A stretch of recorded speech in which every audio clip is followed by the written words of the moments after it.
Computer. Okay, cool. All right, so hey everyone, welcome to the week 2.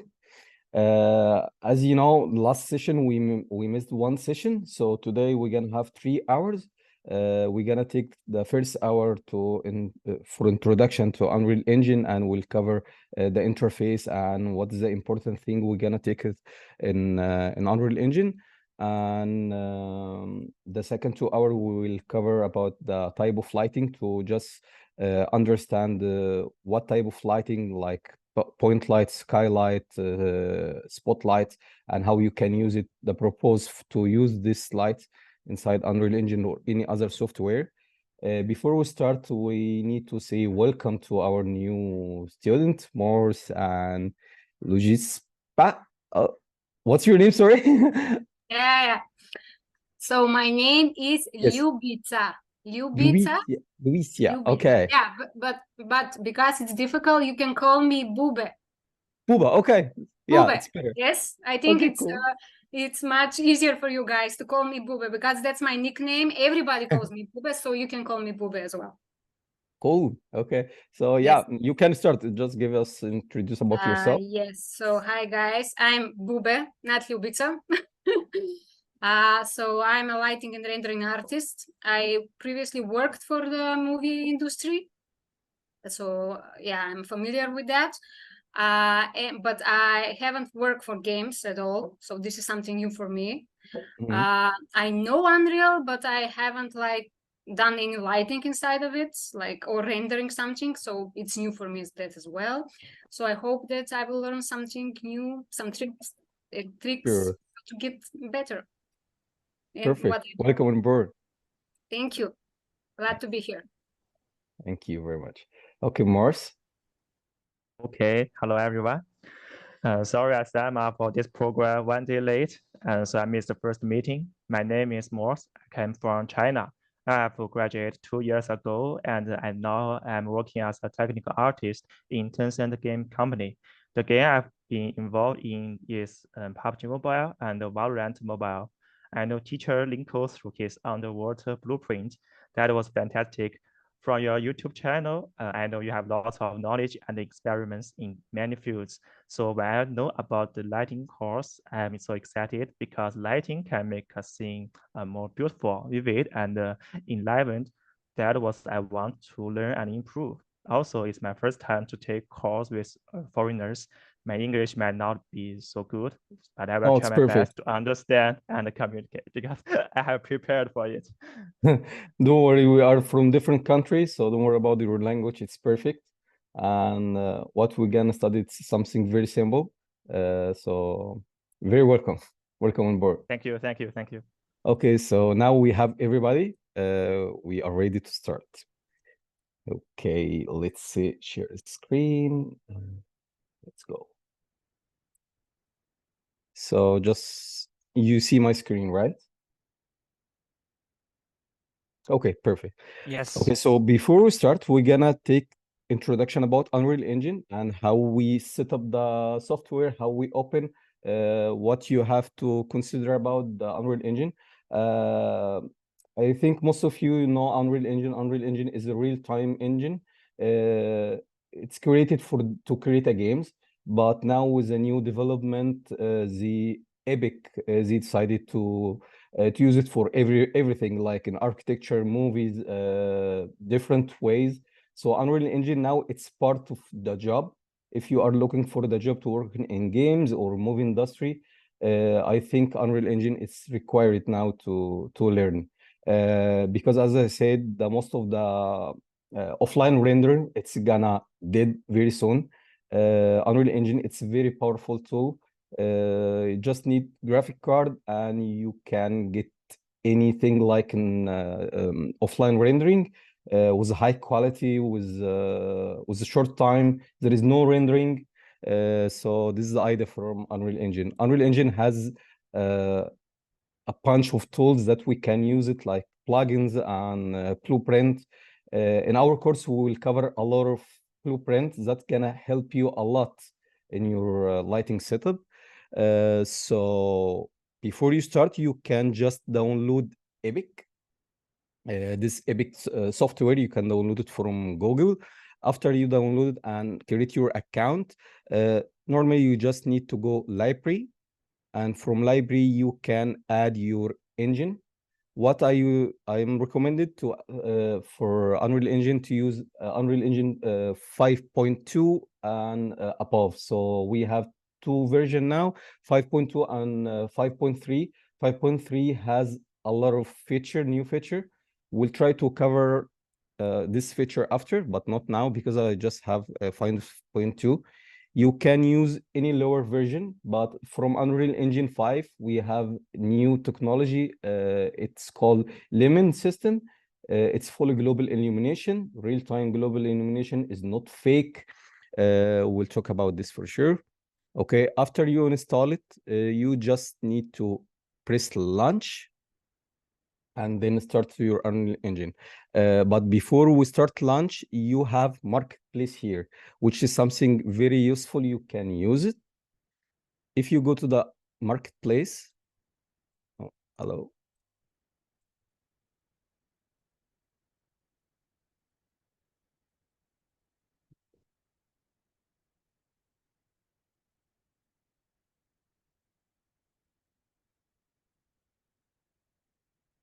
So basically in Marketplace, you can download some free assets. You can buy any assets you are looking for. You have something here, it's called free. That's what I am looking for now. We can go free and free content.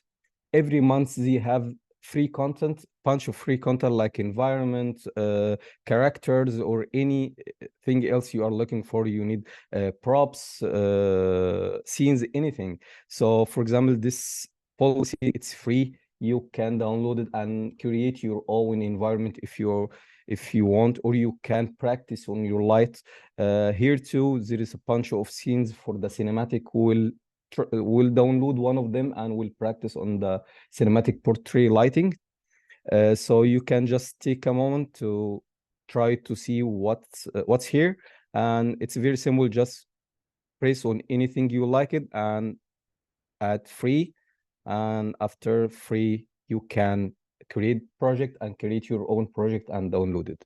Okay, that's very simple. So let's go back to the library and we'll launch the Unreal Engine. I'm gonna use now Unreal Engine 2. Okay, it's broken. Why? Okay, let's try to launch this one.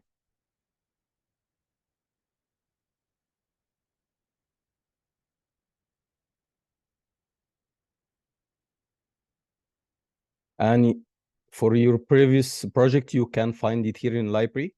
Okay, and any other project you downloaded from Epic Store, you can find it here. If you go down, you will find all the previous projects that you downloaded from Epic. Okay, if you open it for the first time, it's gonna take about 5 minutes, 10 minutes max to just load the project. So be patient. And by the way, Unreal Engine 5 now it's much faster than the previous versions. So yeah, just give time to open it and then we'll see what's here. Okay. Until you are waiting here, so Unreal, this is the interface for the Unreal Engine 5. We have some tools here, we have some tools here. In the left section, we can call this, I can call it insert objects. So from left side, you can insert anything like lighting, object, meshes, anything. If you want to insert it to your scene, you can basically go here, place actor, and you will find we can go for shapes. For example, if you want to add shape, you can just drag and drop your shape, and from here you can start to scale it. If you want to move change from the scaling to transfer or rotation, just press space from the keyboard. You see, you can change, or from top right here, you can change it from transform or rotation or scale, but shortcut, it's space. Okay, so you can scale it and do whatever you want. You can just drag and drop. For the lighting side, we have directional light, point light, spotlight, rectangle light, skylight, and HDRI light. In the first session, I show you how to add the HDR light from plugin, but we'll take it now step by step from beginning. Okay, so let's go back to Unreal Engine 5. Unreal Engine, when you open for the first time, you will find this menu. So here it's called recent project. If you have any recent project, you can open it from here. And what is different between this the template for your project. If you gonna work on games, you can select games. That's gonna make some change in the interface and will load some plugins. It's gonna help you more for the optimization and working your games correctly. If you are working in movie, you can select film and movie. That's gonna add some camera, cinematic camera, and some color grading stuff, and we'll try to cover all of this thing.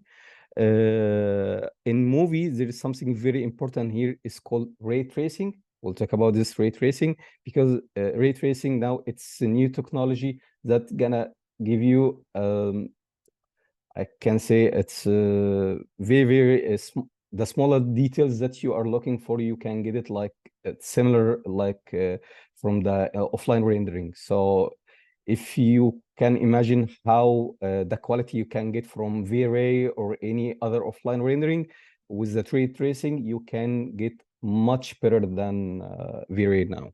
Okay, if you are working architecture, there is some templates also you can open it, automotive or simulation, or even simulation if you're gonna work on the VR games or any other simulation games, you can select your project. Okay, from here you can select where you're gonna save your project.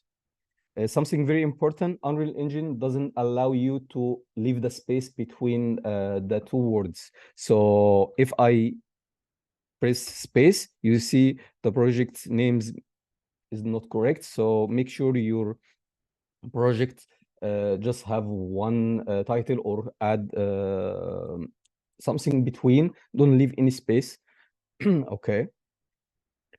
Starter content, you can select starter content. Starter content is we could say it's something like templates. It's not template, but it's gonna bring you some templates in Unreal Engine, like character you can walk around or some particles. It's all free. I will show you this after. And direct tracing, as I told you, this is a technology. If you enable, you will able to have more performance for your rendering and your quality. Okay. So let's go back here to the interface. It's like any other software, but it's much easier. From here, as I said, you have the insert. We can insert the shape, we can insert lighting, and even we can insert the post-processing effect and the fog. So what we are looking for here, it's lighting and post-processing and the fog. So if you need to add fog, you can just search for the fog and drag and drop here. Once you drag anything in the scene, you will find something is called details. Details, it's a modifier for your objects. Okay, so if I select this box, I have the modifier for this box. So the material, I can change the material. I can change the transform to from here if you want. If I drag and drop the fog, you will find all the properties here. So we can call the details is the properties for the objects that you selected. Okay, you see here from here, I can start to change the fog. I can add fog. It's very simple and it's real time. So, but we'll talk about the fog after. Post-processing also. If post-processing, it's basically if you want to change your exposure, you want to change your color grading, you can simply drag and drop here. Okay. If you press G from keyboard, you can see this box, or you can see the details for any shapes. So this box means the post-processing will only affect inside this box. But if you have a big scale and you want your post-processing effect in everywhere, you can simply select post-processing and go here to the search and search for infinity. Once you get infinity and turn this on, that's mean the post-processing will affect everywhere. So it's to infinity, okay? If you go to the properties here, and let's go to the contrast, for example, you see, once I change, everything starts to change. So you have the fully post-processing here, and we'll cover everything inside post-processing. Okay. From here, it's something is called content. Content, that means any object you added in your project, it will save it here. Like materials, meshes, textures, anything you want to add in your project, you can save inside content. You can't save it outside the content. So make sure you save everything inside the content. For example, I have some materials here. I can create, right click, create folder, and call this materials. Okay. Once I create this material, I can drag and drop all of this and just press move.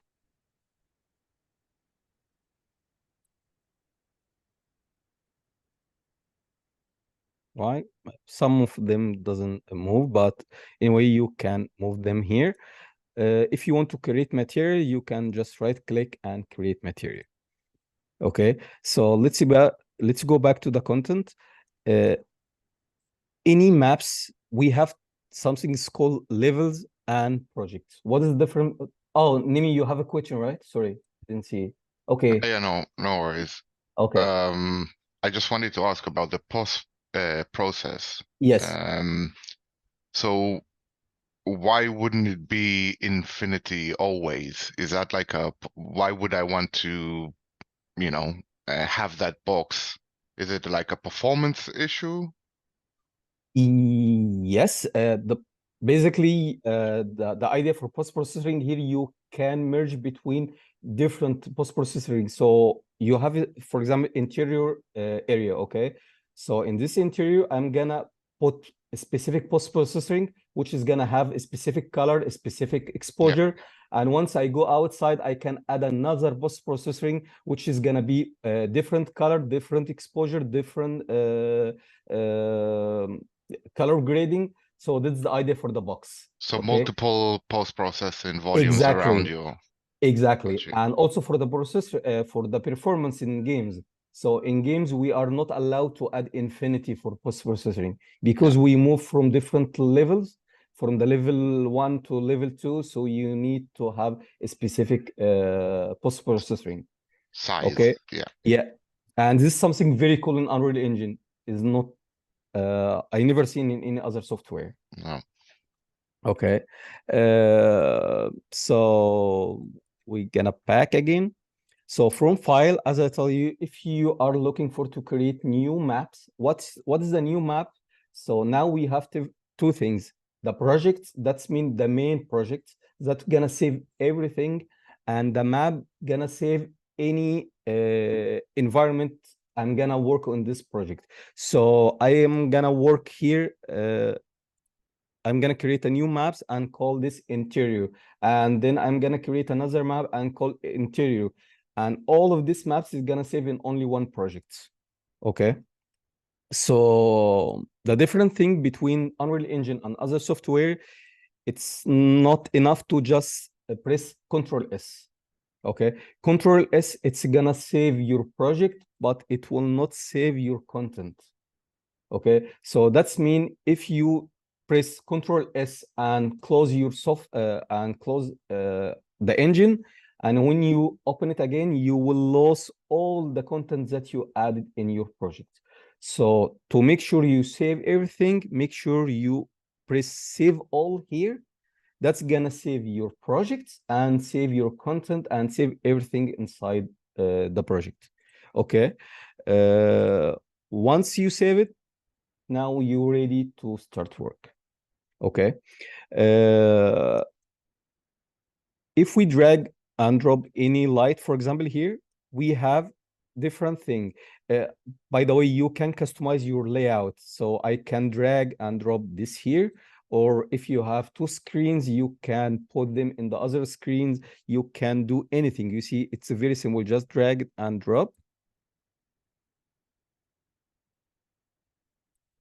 Okay. And once you finish, you can simply go to the window and save your layout and create your own layout to make sure you will not lose your layout. It's very important also to make your work more easier. Okay. If we go back here, we have three, let's open this world layers too. We have three menus. The outliner that's mean you can select any object in your scenes right now. So I can select the cube or the directional light or anything I already added in my scene. Okay. For more organizer, I would prefer to create folders for each for each object. So for example, I have here this called house. So I can say, I can write this house and add all of these boxes inside this house. You can drag it and drop inside this folder. If I turn this off, it's gonna be hide. And if I want to make it visible again, I can just press on this eye again. Okay, so it's the same thing with the lighting. So if I have any light, it's better to create lighting and just make sure everything related to lighting, it's here. Okay, VFX, post-processing, or so on, you can add it here. Okay, the details, as I told you, it's a properties for your object that you selected. So if I select the point light and I want to change the properties like the color or anything, I can just go to the details and start to change the intensity, the radius, the color. So here the all properties like is any other software. We have a temperature here, but we have something more specific and more powerful here. We'll cover everything about these properties in lighting. Okay. What else? Okay. And the world setting. World setting, normally we are using to just add if you want to play the games, so you want to add third person character or you want to add the first person. So from world, let's drag and drop here first. Oops. From world properties here, we can go to the game mode override and then start select your character. But as you can see here, there is no characters or any third person is assigned to the project. So it's very simple. You can go to the add from content browser and add feature or content pack. And from here, I can select whatever I want, first person or third person. So let's add third person to my project.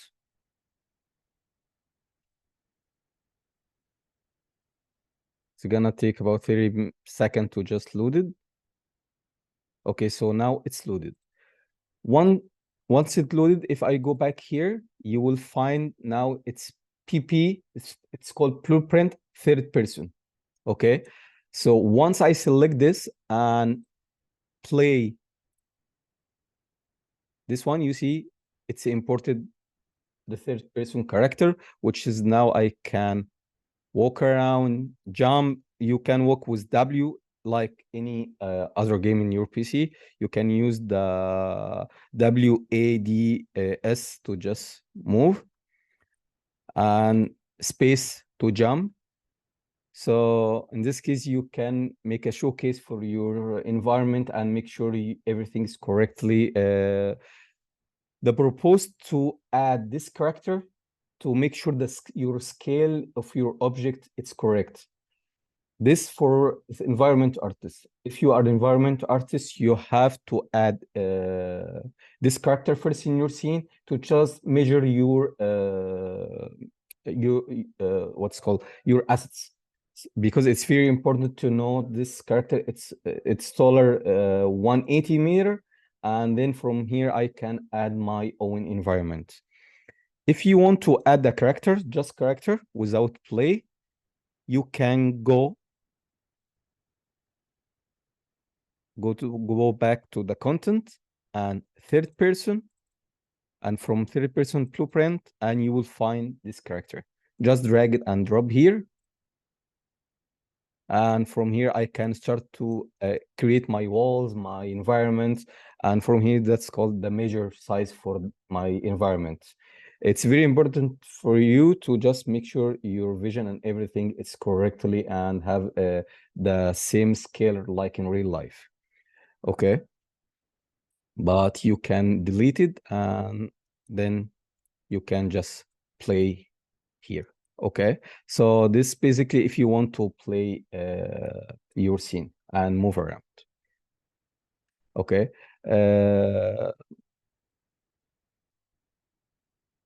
this I think this is everything in for the interface.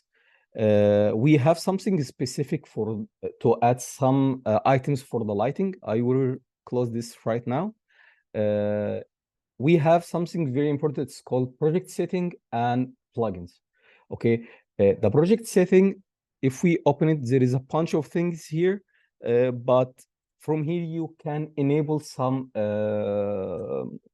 technology like lumen system or ray tracing. So for example, you create your project and you didn't enable your ray tracing from the project. So you can simply search here for ray tracing, and you see now it's enabled. But if you just open the new project and you didn't select enable ray tracing, it will be not active. So you can activate it from here, enable ray tracing, and then it's gonna asking you for restarting the software. There is many things here related to the lighting. We'll cover this after, but the most important thing here, if you want to add HDR backdrop, which is like you see right now, it's like HDRI DOM, which is can rotate it, sphere, 360 sphere.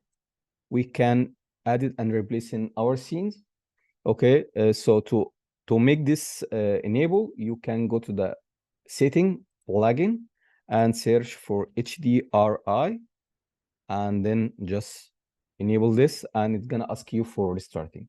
Once you restart your engine, it's gonna be visible here. Okay, so this is everything you need to know about the interface. Now let's talk about the previews. Okay, so this is called the preview menu. If you want to move around, just press left click and alt. You can rotate around your object. If any object you select, now I can rotate around. Okay, if I just press left click, you can pan to the right, pan to the left. But with left click and alt, I can pan everywhere. Okay, right click, you can move your camera like this, spanning everywhere. And with a scroll from the mouse, you can zoom in and zoom out. Okay, if you see now the zoom in and zoom out, it looks more slower. So if you want to move to zoom in and zoom out to make it much faster, you can change the camera speed here. And for example, now I'm gonna go to the 14, but 14, it's, you see, it's too high. And if I go back to 1, if I move my mouse, right click and alt, I'm zooming very slowly. Okay, so just make sure your camera speed is not that fast or not that slow. But for example, sometimes I use it if I go very far away from the object. You can use it as a high number and then zoom. Okay, but there's another thing, you can use it if you go very high and you want to zoom in any object in anywhere. Just select your object and press F. It's gonna zoom in on your object. So if I have, for example, here this sphere, and this sphere, it's in somewhere, okay, and I'm missing, I don't know where I am, and I just want to go back to my camera viewport. I will go back to here to the sphere and just press F. Now it will bring it back to the object. Okay, if you select any object and Alt and press left click, you can move around this object. Okay. From here, we have these 3 things. The rotation, this, we can call this, it's a line. What does it mean? So if I have this object, okay, and I just want to rotate it 90 degrees, okay, so you can simply go here for the rotation and make sure this enable. Okay, the yellow button is enabled, and from here I can say 90 degree. Once I rotated, oops, oh, it wasn't enabled. So once I rotated, you see 90 degree. If I change to 30 degree, it's gonna rotate on 30 degree. If you want to rotate in 5 degree, you can start to rotate in 5 degree. Okay, it's the same thing here with this called grid.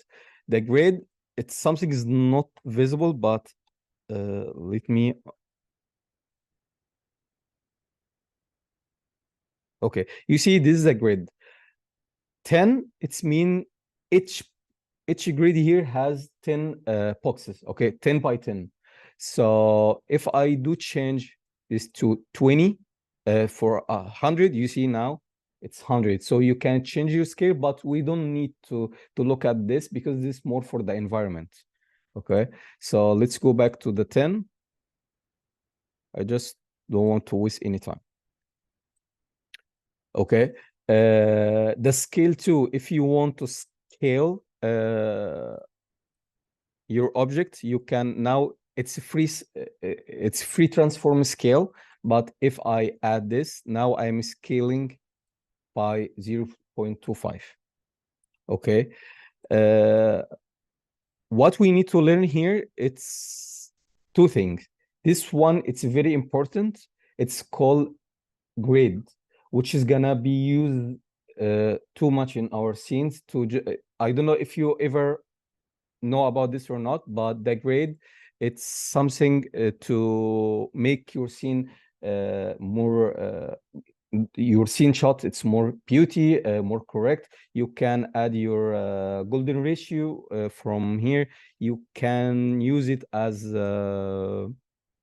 what's called for the cinematic. This is a long story about this grid. You can find in your any camera or even your phone. To get this enabled, you have to switch from perspective here from the default to cinematic viewport. Once I do change from default to cinematic viewport, I will get this grid. So you can enable or disable again. But this gonna be used if we open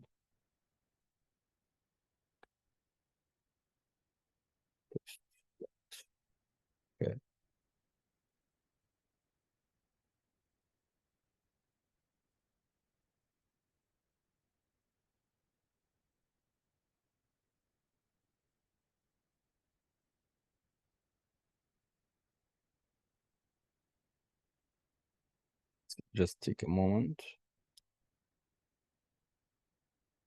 It's clear for everyone, or you miss information? Cool, perfect. Yeah, I know it's gonna be difficult in the beginning, but believe me, once we start to add our lighting and do more practice in Unreal Engine, it's gonna be much easier. Okay, because Unreal Engine, it's a very easy software to use. There is nothing hidden. Everything shown in your side. So you see here we have this grid. This grid, it's very important for the cinematic to take a nice shot, and it's a big important topic. We're gonna talk about all of this, and I will show you how Pixar or any other movies they use this grid to get cinematic shots and telling a story too. Okay, so as I said, you can just enable and disable from here. You can create your camera from here also. If we press on this icon, I can go to create camera from here and create cinematic camera. So in our case, we're gonna use normally cinematic camera.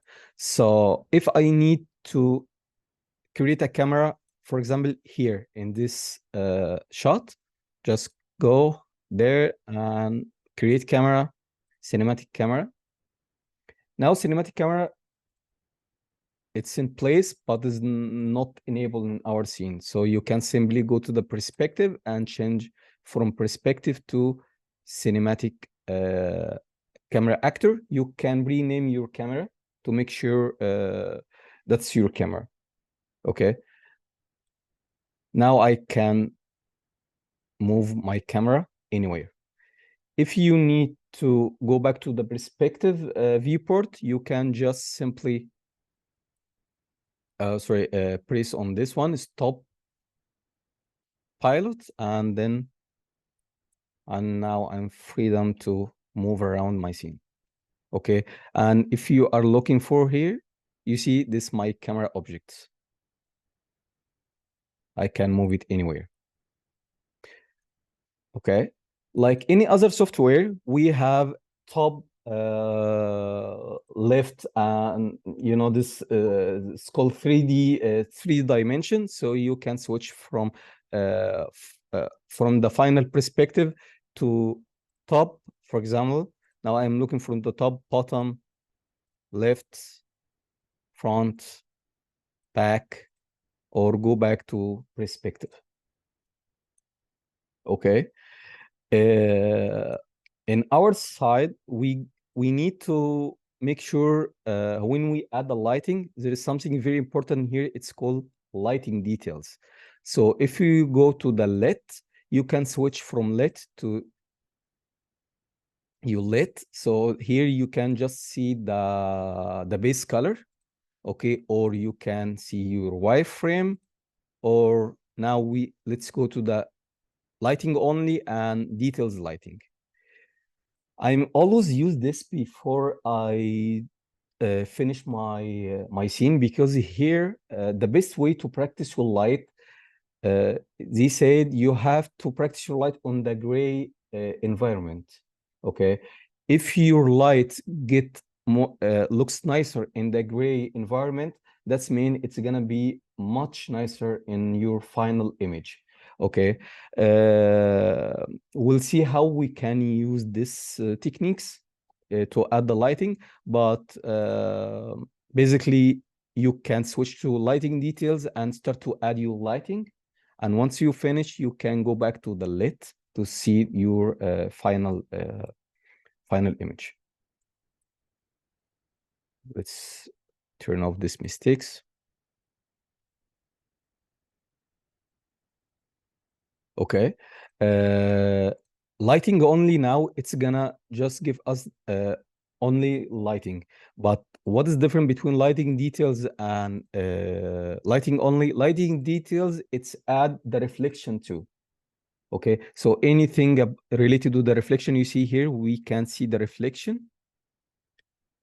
This attached to lighting details, but lighting only.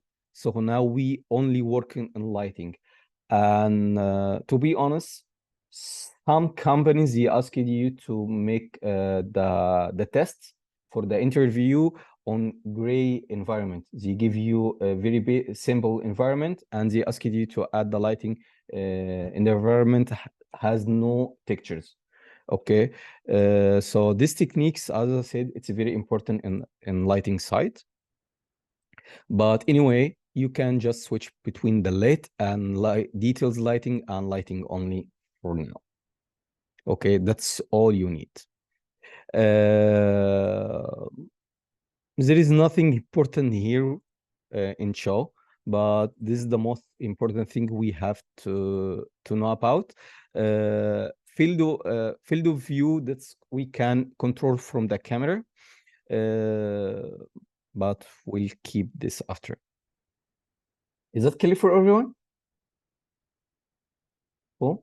I hope this is gonna be enough for you to just get enough information about the Unreal Engine and how you can use it.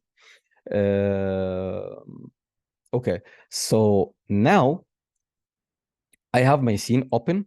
To open your scene, I send you the link to download the project file. Okay.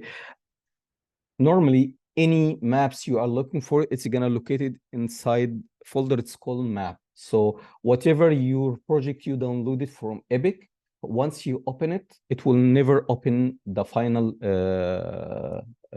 environment. You have to look for it. So try to search for maps, and from the maps start to see what's inside the maps. So here the overview, that's mean if we open the overview maps here, usually the artists, they just add all the assets that they created before and add it in their scene.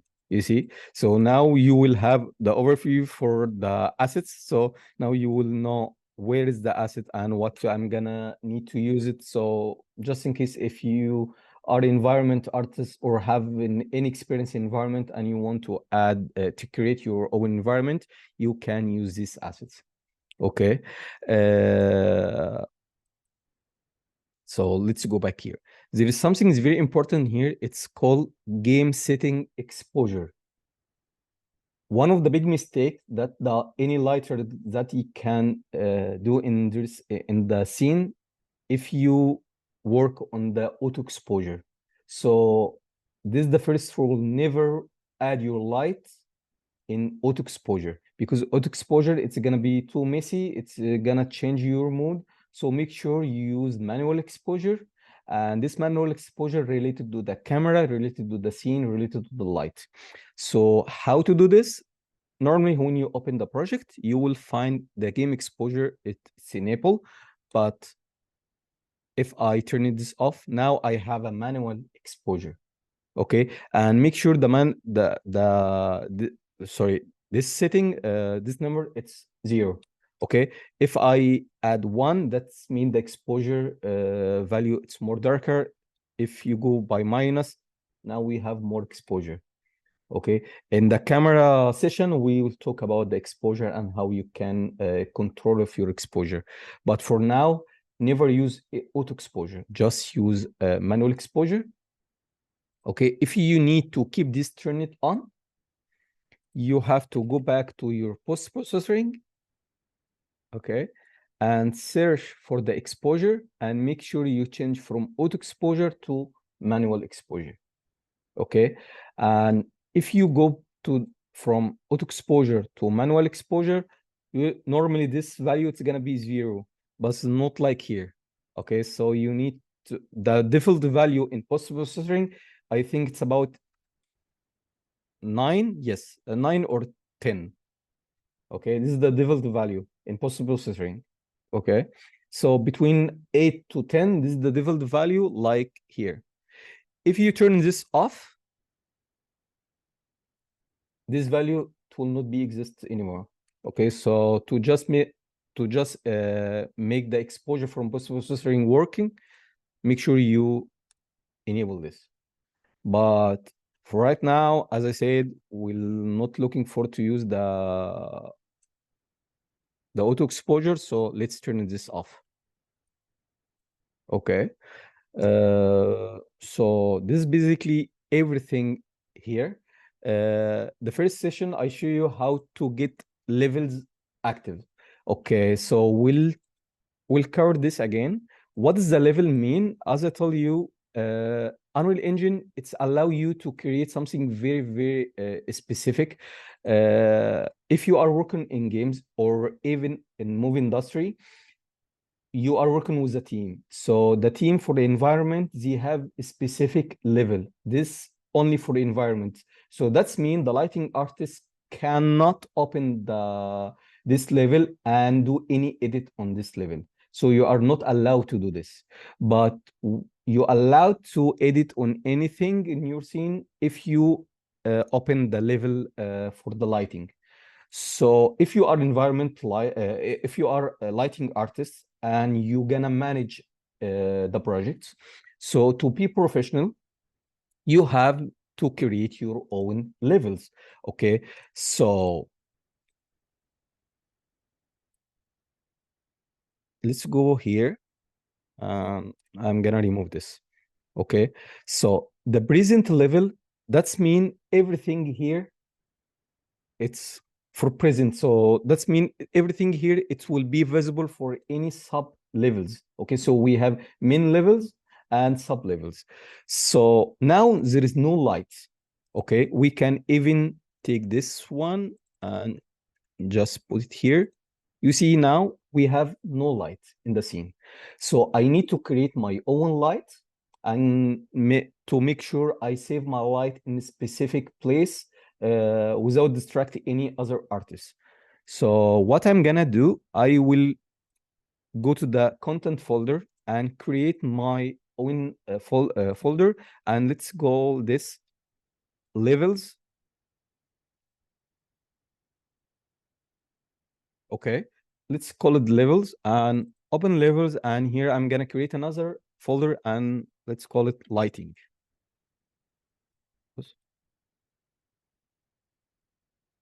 Once I open this folder, I start to create levels, and let's say this L1.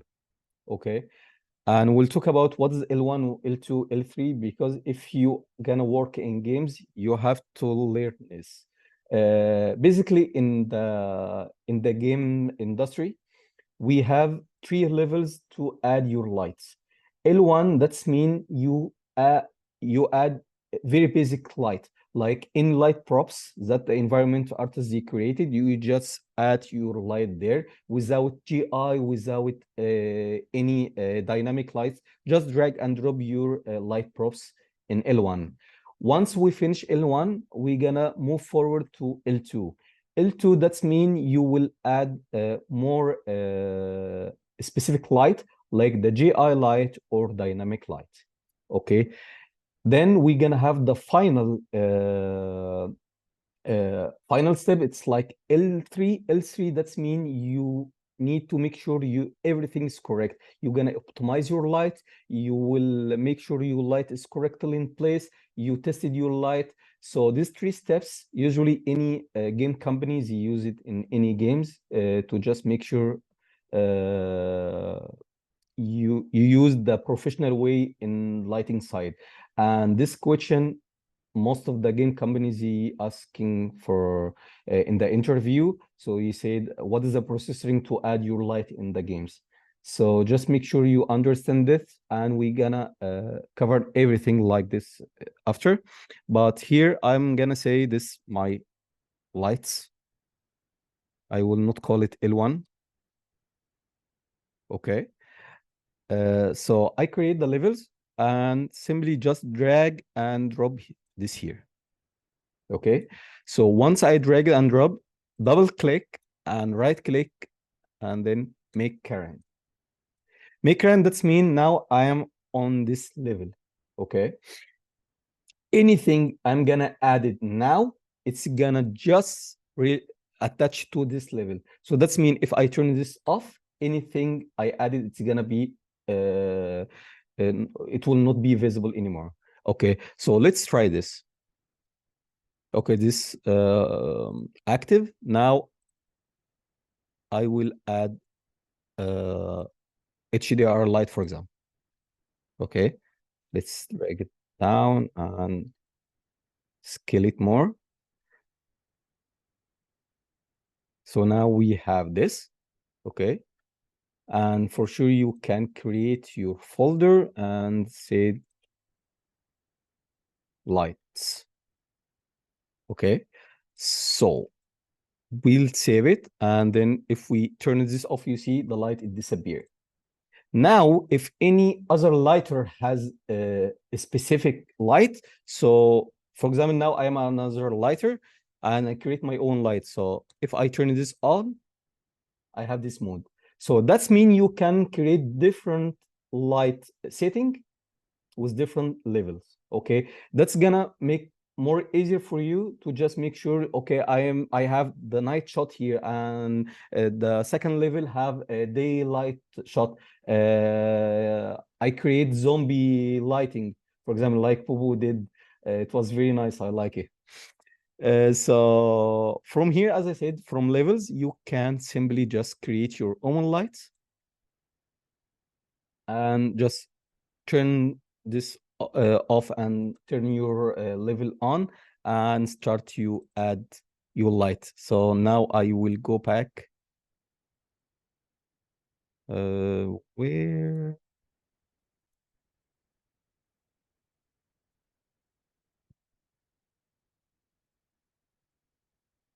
I don't know. Okay, so anyway, I can drag and drop any light, and once I save it, so boom, you see, turn this on, this turn this off. So you can add here, make sure you add your own post processing, the fog, anything really to your work, just add here and make sure you cut it from the other from the main levels. So make sure your main level it's empty, but in the main level it should be dark like this, because as I told you, if you are working in the games, so the level for the environment, they're gonna add a specific light, for example, like directional light or a skylight, to just make sure their assets are visible. So each artist, they're gonna create his own levels, but not everyone they're gonna create levels, because if we are 10 person working in lighting, that means we're gonna create 10 levels, so that's not correct. So we create only one levels and we all together working in this level. Okay.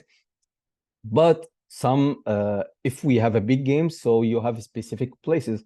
So I have level 1, I have level 2, I have level 3. In this case, you will open for sure your specific level that you are allowed to work on this. This is a professional way to work in Unreal Engine.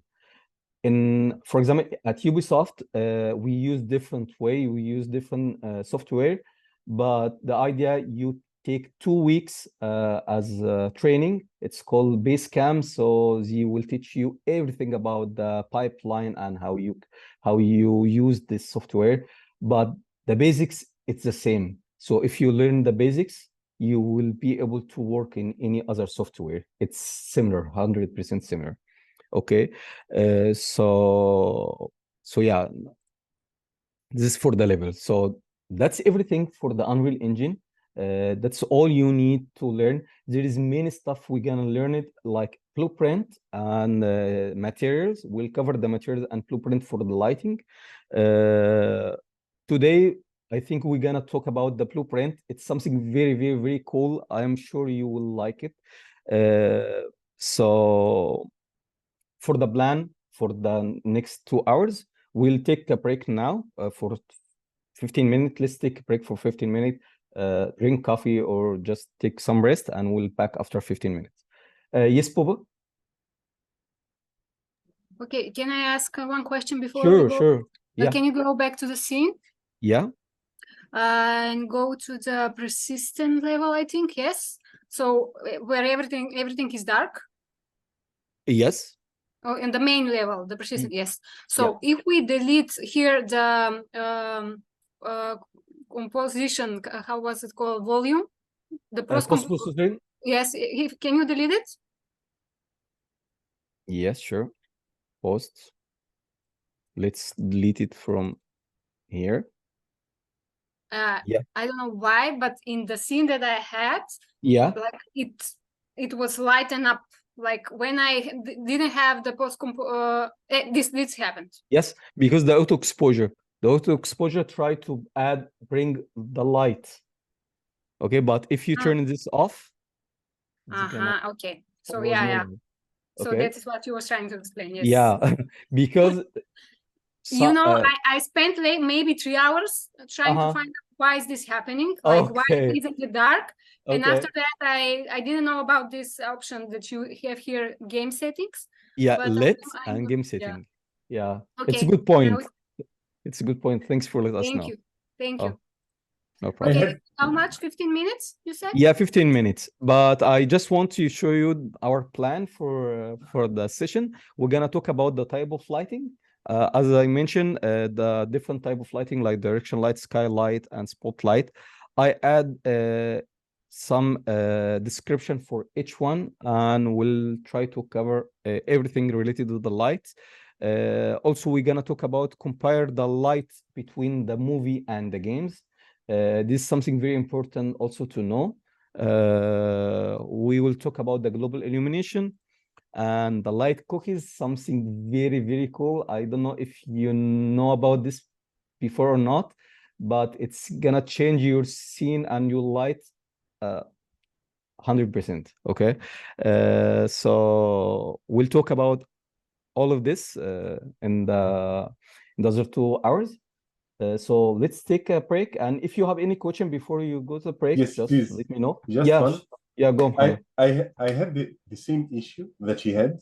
Yeah. But I looked on the internet and in project settings, you can disable the auto exposure. Absolutely. Yeah, you can disable the auto exposure. Yeah. Is it the same thing in the post process in the plugins project settings? Yes. Yeah, is it the same? It's the same. Oh. Yeah, it's the same. You can simply go to the project setting and search for exposure.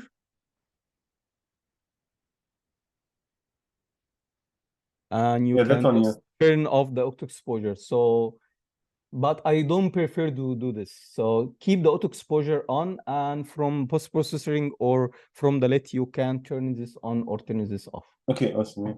Thank you. Okay. Thank you. So yeah, that's it. So let's take a break. Yes, sure.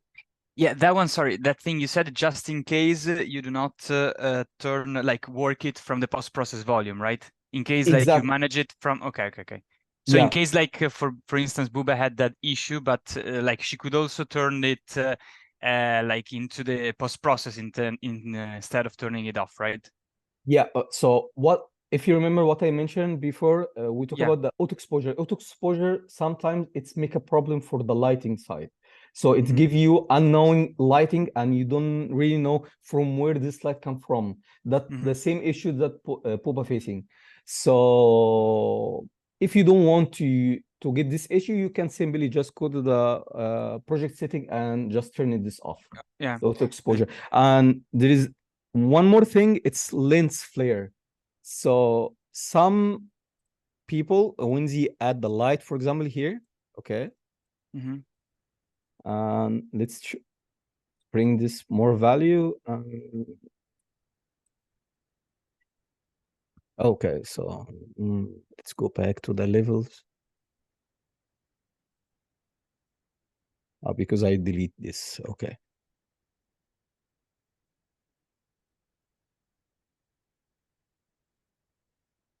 Yeah, sorry, Karim, but what I meant is like before, you said that if you want to turn it off, okay, you turn it off like from that lit below. Yeah. And at that point, it's turned off. But if you want to turn it off from the post-process volume, you have to keep it on in the game settings, like ticked, and then work it on manual and changing it from the post-process, right? Exactly. So the thing that you said from the settings, if you do that, then you cannot change it in the manual auto exposure in the post-process. Is that correct? No. In post-processing, you will still be able. Okay, yes, absolutely. Auto exposure, it's auto exposure. So that's mean auto exposure will not be enabled anymore if you turn this off. Auto exposure, we use it in mostly in the interior scenes to just make the balance between the light from the exterior and interior. So if you have a camera and you are outside, for example, and you go to the dark area, so in your camera, if you turn the auto exposure, you will start to see more lights come on in your from your camera. So that's why the exposure works. So it's bring more light from outside to inside to try to add more light. It's like fake light, okay? But as I said, in cinematic, for example, we never use the auto exposure. But in games, 100% we use auto exposure. In any games, you always use auto exposure. Okay. And as I said, also there is another issue it might be facing. You might start to see some lens flare effect, and you don't really know from where it comes from, or bloom effects, like this fog effect. Okay, even if you turn off the bloom from post-processing, it's the same thing. You can search for bloom, and you can turn this off. And also you can search for lens flare. It's already turned it off. You can turn this off. So this is something you might be facing in your scene, and you don't really know, okay, I turn it the lens flare from post-processing, but I still see lens flare because it's auto lens flare. It's enabled from the project setting. Okay, we'll see this after in our project. I think we're gonna face all of this issue. But yes, for now, we are ready to take a break. And let's go back 11 to now it's 11:12, so let's go back in 25. Okay, so let's take 15-minute break. Is that enough for everyone? Okay, Yes. perfect, cool. Good. Thank you. All right, guys. Ciao. Pause. Sharing.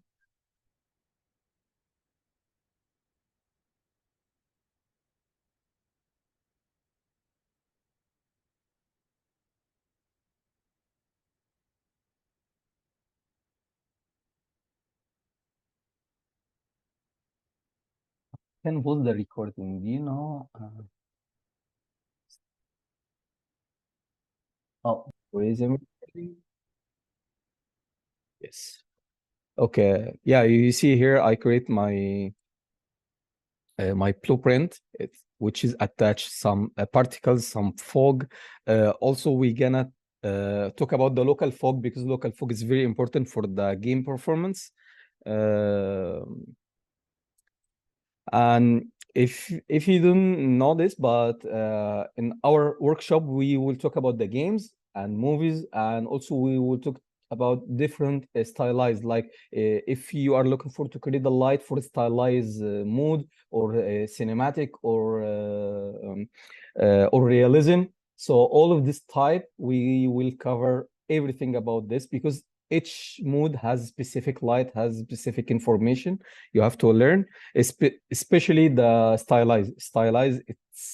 It's something tricky, like in cartoonish or animation moods, but we will talk about this. So now let's talk about the type of lighting. Okay, why are we gonna talk about the type of lighting? Because for me, this is the basics to know what kind of light you have to use in your scene and why. Okay, I give you a lot of information here. I will let you to read it after, but as you can see here, any software, Unreal Engine or any other software excuse me? Yes? And one student in Discord may request your permission. Sorry? One student in Discord, they have message to you. The message from me to you? There is a student that needs to enter, and he sent you a okay, message. Oh my God. Oh, Yusuf. Okay, thank you. Okay. Thank you very much. Oh, Yusuf was not with us from beginning? I don't know. Okay. Thanks for letting me know. I think he was here. Okay, cool. Thank you. Okay, so let's go back here. We have directional light, which is this is the sunlight. The sunlight, it's cast light from anywhere. Okay, so there is no limitation for the directional light, which has unlimited distance. So it's infinity distance. We can use it as sunlight. Okay, you can change the direction anywhere. And if you ever get this preview message, that's because you select here, it's static. But once you move your light to movable, it will disappear. Okay, so static, it will give you this message as a preview, and movable. And what does it mean? Okay, each light you see here in Unreal Engine has 3 parameters. It's called, the first thing, it's called static, stationary, movable. I add all information here also, but basically in game engine, when we use the light, that's gonna be in the games, we should have 2 types of light. The first light, it's called static light, which is gonna cast the GI. So this light, it will not be dynamic, which is mean if I have any object move around this light, it will not be bounced. Will never see any bounced light on this character. Okay, so this light is static, which is mean it's only cast the light and it's gonna attach to the maps. Okay, so this light will not affect on anything. So if I have any movable objects like this object now, it's cast shadow. If I move this object, the shadow should be moved too. But if you are in static, it will not move. But here you will see move. But once you pick your maps, it will never be visible. Okay, and also the static light, if you move this light or move any object, you have to repick your maps again. Okay, because the static light, it's pick the light information and put it inside maps, and this is called GI maps. Okay, this is only for the games.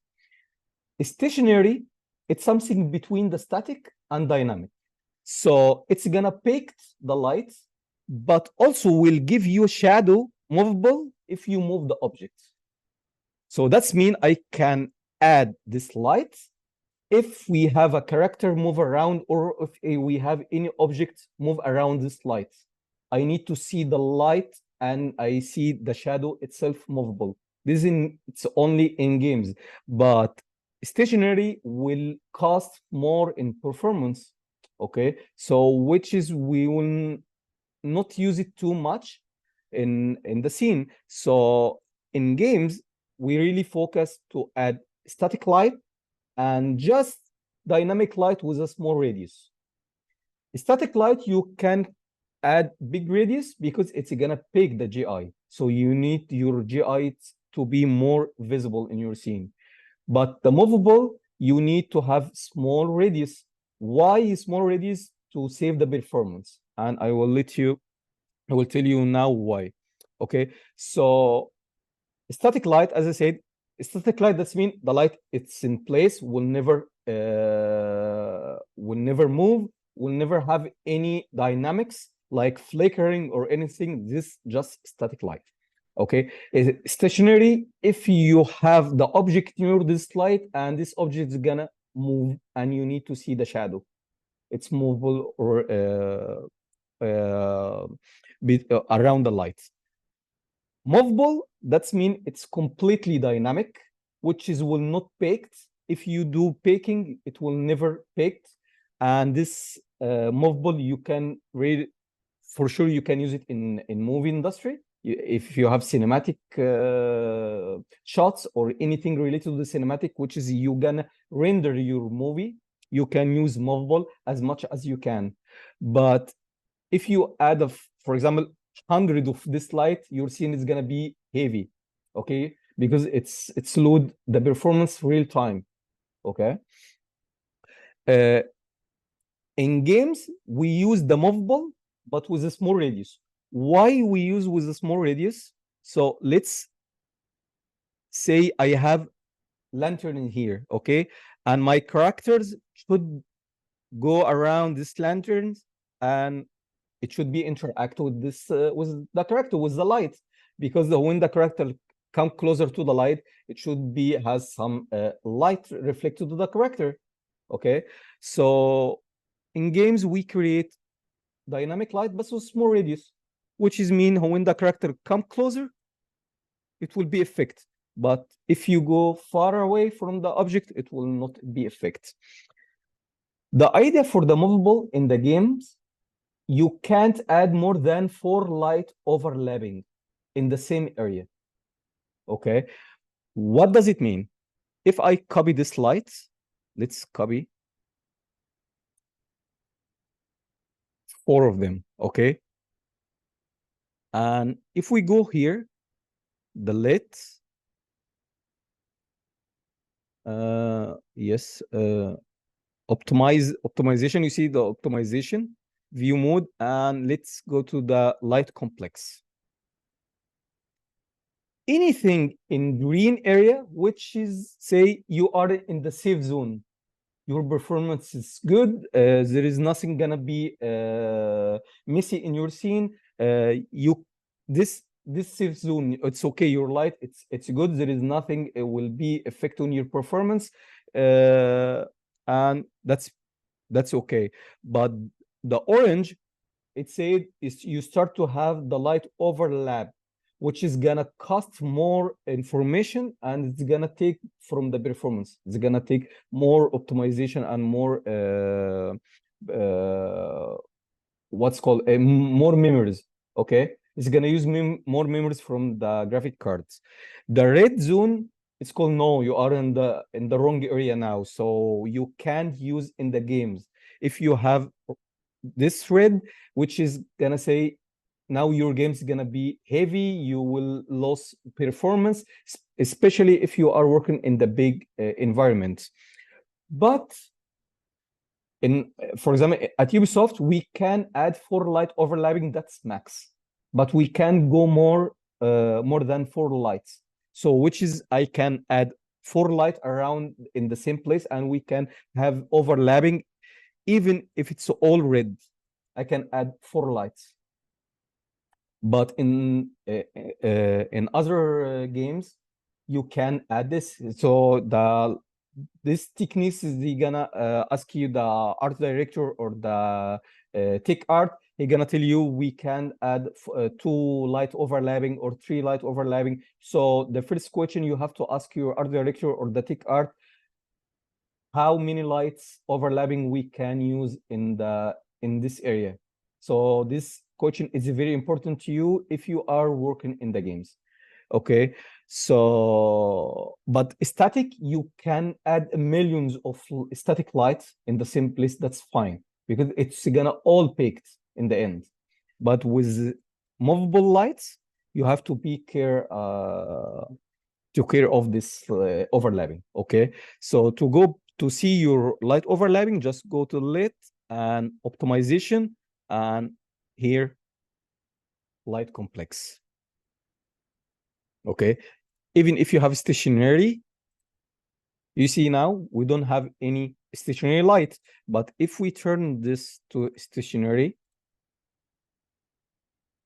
let's give you where is the stationary light gonna be effect, which is something very important for you as a lighter, because if you have a character move around, so, and we have a path, and you need the distance for this light, just have some lit on the character, okay, or have some rim light on the character, which is here you can control of the distance, okay, or the range for your lights. So for the optimization, it's very important to use this if you are working in the games. And the same thing, it's in the most of the game engine, like Unreal Engine or even Anvil, our game engine. Okay, but in movie, there is no limitation. I add information here, the compare between the lights in movie and games. So games, games, it's always located related to the performance. Yeah, sorry. Yeah. Sorry. Yeah. Okay. Yeah. Okay. I'm in session now. Okay. No. Sorry, guys. Okay. Can you go now? Go now and close the door, please. Okay. Thank you. Go on. Close the door, Amr. Amr, close the door.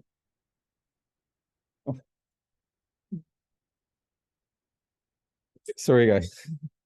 Oh, I think there is a message, but I can't see it now. It's in Discord.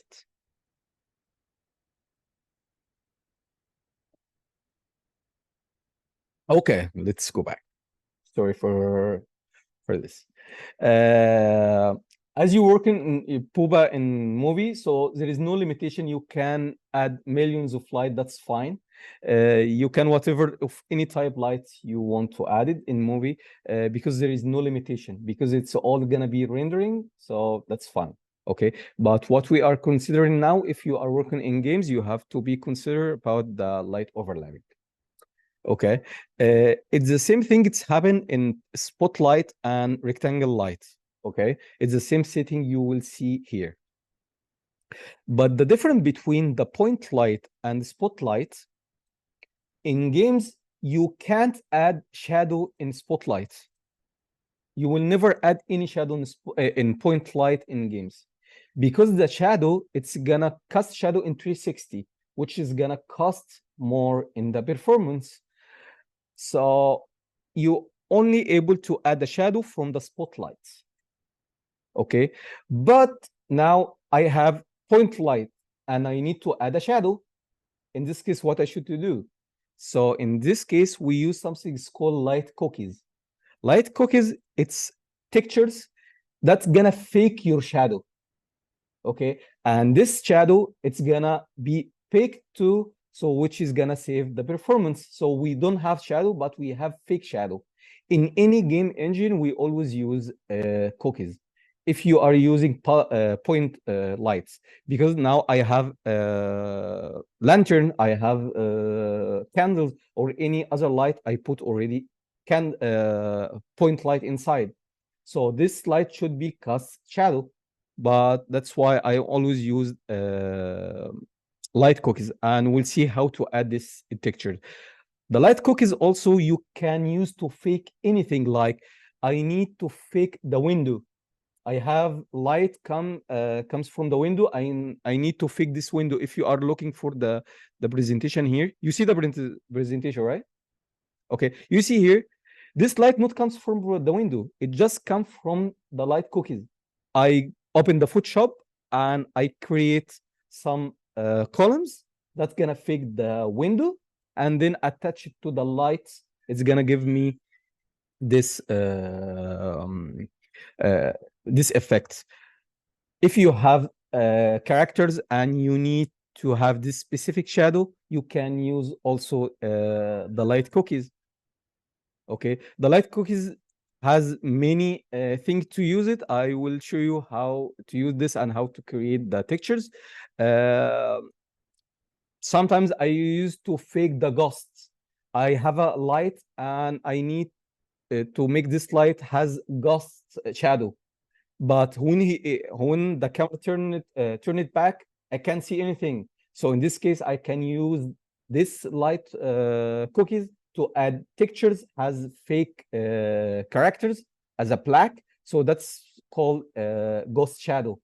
Okay, but we'll cover all of this after. So now, if we talk about the spotlight, with the spotlight in games, you can use as much as you can, but also with a short distance. But you can keep the shadow on, and also you can put anywhere because it's only move in one direction. Which is if I have this light here, and I take another light and move there, that's mean the range, the light range will not be overlapped. If we go back here, the light complex, you see it's very close, but it's not overlaps. because it's just cast the light on only one direction. Okay, so the spotlight in games, we use it for sure to fake the light comes from the lantern or any other light props to just give the character effect, like when he come close to this light props, we have a light. Okay, so in the games we add 3 type of lights. Point light, which has only static effect. It's gonna cast a GI. We call this GI. You can say this GI light. Okay, and GI light, you can have long distance or long radius, and then you can add another light on top of this and call dynamic. But with the dynamic, you have to create short distance and turn off the shadow and add the light cookies inside this. Okay, after that you attach it to the light props, and in the end you can add spotlights to just say, okay, so we have this light and this light should be cast. Oh. Okay, you see, and this light should bounce the light till this area. So in this case, we can use the spotlight to fake the bounced light, or you can even move to the top. So now I have this spotlight, I have this point light, and I have spotlight that's gonna fake the light. Okay, is that clear? Question. Yeah. Spotlight that you added will be like movable, dynamic, or static? The spotlight that you added. Movable for sure. Movable. Yeah, because this is gonna be your dynamic light. It's gonna give emotion for the character. If he move close to this light, we're gonna have the shadow. So now I have this light, and for example, this is a character start to move around, so the shadow, it will be effect. Like any games, if you play any games, you will start to see this. Okay, because the character should has shadow when he moved close to the any light source. Okay, so this is the techniques. It's basics for any games. You create 3 type of light: the GI light, which is static; a stationary light, which is gonna have cookies shadow or fake shadow, and then the big radius one to fake the bounced light. And this L3, by the way, if you remember the processing for the lighting, we always add this light in L3. Okay, so this is gonna be the final light that we can add it after we count the performance and we make sure everything is correct and there is no overlapping lights and everything works very well. Now the art director is gonna tell you, okay, you can add dynamic light here, dynamic light there, dynamic light there. So in this case, you start to add your dynamic lights. Okay, in games we can't add volumetric scattering fog. In games we can add this, but there is another thing, it's called fake fog or local fog. We'll cover this also after. So if you are working in games, make sure you put this value 0. Okay, any lights has some specific parameters, like the radius, which is you can change the radius of lights. Okay, intensity, the color, the temperature, use temperature, that's we covered the last session, the shadow, and effect world, if it's on or off. Okay, in between here we have source radius. This is something very cool if you are looking forward to use like the sci-fi mode, or you need to have what's called emissive light. I have this point light, and now I can reshape this light. How I can reshape this light? If I start to change the source radius now, you see,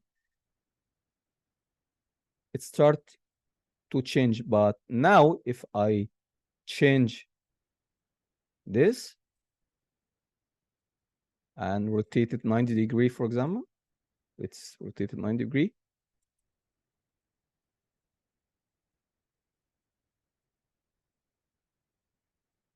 You see, I can use it as a Florence lights.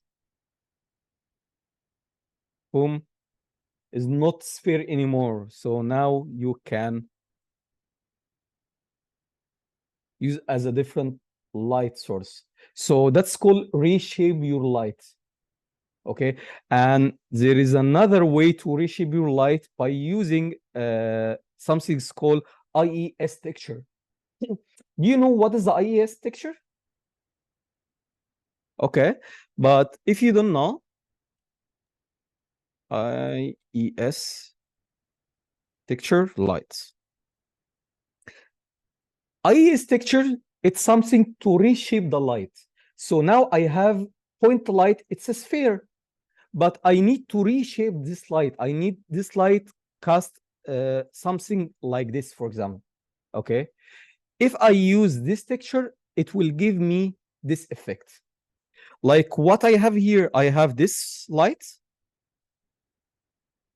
Okay, if we go here, there is some light, it's already exists, it's come default in the project, in any project in Unreal Engine. If we go, let's create another point light and go back to IES, and you will see different type of light, but also you can create your own. There is a software, I will send you the link. You can download and create your specific light, light shape. You see now the light shape, it's a change. It's not sphere anymore. It's a create another shape lights, which is now you can use it as a spotlight. If you are working as interior scene or the modern architecture, you can add it as a spotlight, like 3D Max or any other software. Okay. Even if you turn off the shadow, it will be exist here. It will give you fake shadow from IES. So from this software, you can you can create your own light and your own shape and just add it in place. So that's mean any light like spotlight or point light, you can reshape the light. And to reshape the light, you can use the source radius and source length, or you can use the IES textures, and also you can use the light function. Light function, it's for the light cookies. Okay. Is that clear? Cool. All right. So now let's see how we can create very simple light function or light cookies. I'm gonna search for fan.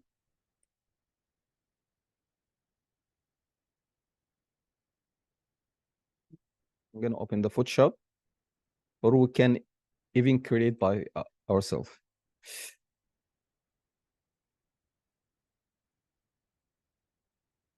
Okay, that's nice, but we just need to remove this.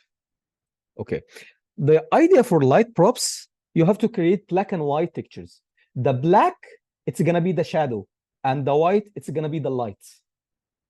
Okay, so now in some movies we have fan, big fan, and this fan, it's turned on, it's rotated around, and then you need to fake this shadow and add some volumetric fog comes from this light. Okay, to fake this, you don't need to add real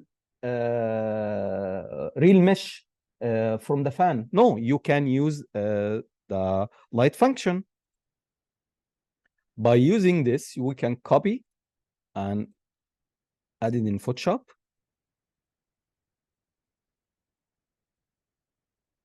Okay, just remove this thing and say, okay, so we can simply turn this to threshold to make sure it's black and white. Okay, and save it anywhere. You can save it JPEG, that's fine. And let's call this fan. Okay. To import anything in Unreal Engine, it's very simple. You can drag it and drop anywhere here, or you can press import. Okay, so let's press import here and go back here and this fan. Okay, so now I can create a folder and say this light cookies. Okay, and drag and drop this there and go here. Okay, now to create the materials, all you need, right click and materials, and let's name it this light fan light cookies. Okay, and double click, it will open your material. The material properties, it's too big, so when we will not cover this right now, but all you need to change the shader for this material from the surface to light function. Okay, once you do this, you can drag and drop this texture. Okay, and from here I will assign to the emissive color. Okay, I will add some movable, so I will add just rotated. I press right click and search for rotated. Okay, so if we go here to the plane, you see the fan start to rotate. Okay, I will press save right now.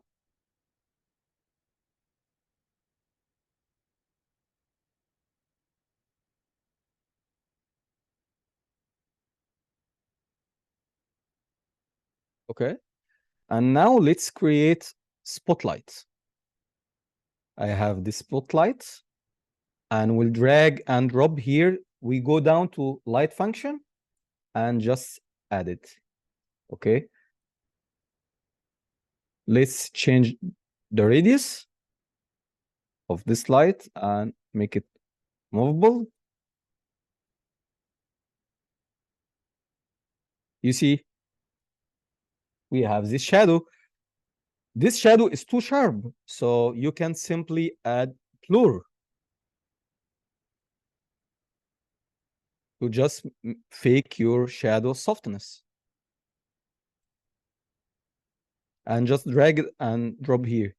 Boom, now we have a very nice shadow. So these techniques, we use it in the games or even the movie to fake the shadow. This does not exist in the scene. So now we have a fake shadow, and we can add some direction. Let's add some indirect light.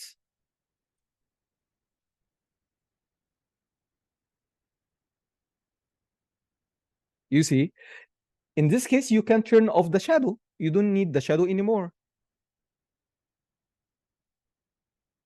So now I can replace this texture with any other thing. I can add a ghost here, okay? Or you can add anything else. It's gonna be the fake shadow, okay? So you can add a window. Let's try to add window. Window,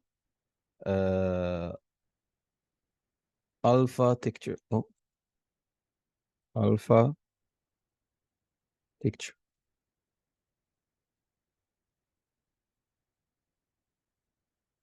Oh, I love this. This is not okay. Let's take this.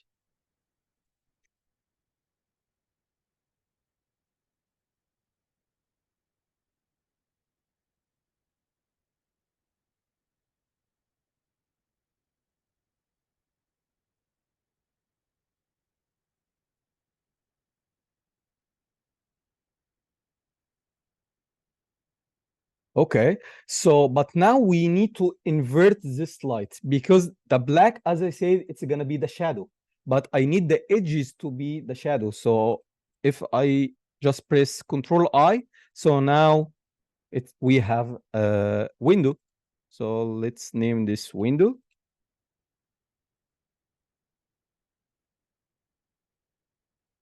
Okay. And we'll add it here. Okay. In Unreal Engine, there is something very cool. It's called material instance. What is the material instance? It's very simple. So I will create only one material, which is gonna call this master material. And from master material, I'm gonna copy an instance to add any other texture inside. But to do this, I have to change this textures. I have to right click on this texture and convert this texture to parameters and say this texture and save it. Okay. From here, this gonna call master. I will right click and create material instance. Okay. Now I will drag and drop this here. There is nothing happen. But if I double click in this material, now I have parameters of control, which is gonna be turning this on and drag and drop this here. But in this case, I just need to remove this or create instance parameters also to control of the rotation speed. But I just don't need to give you all of this information right now. So let's make this static. Okay.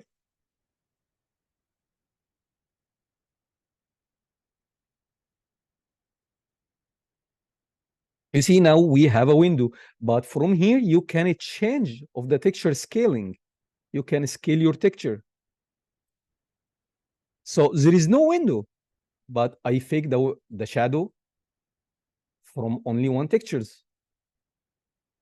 Okay. So the light function has, how can I say, it's awesome, useful. So you can use it and fake many things in your scene to get a nicer mood. Because if you use the static light, you see, I will show you the difference between, you see here, it's fully static light. It's just one spotlight in one direction. But after you use some, what is this called? It's at this. After you use the light function, you will give more shadows and more fake shadow around your place. And that's exactly what I use in this art.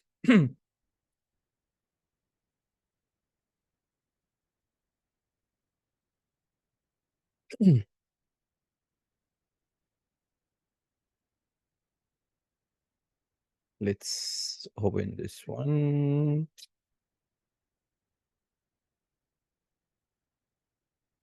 You see here, I just add one big spotlight, but in the meantime, you can see some shadow around. So this shadows always comes from the cookies. You can fake the foliage effect or the tree effects. You can add tree textures and you can replace it if you want to have some shadow comes from the tree, for example, from this light. So the light function, as I said, it's very simple. Create a material. It change the shader to light function and add your textures here. The black, it's gonna be the shadow. The white is gonna be the light. And if we go back here,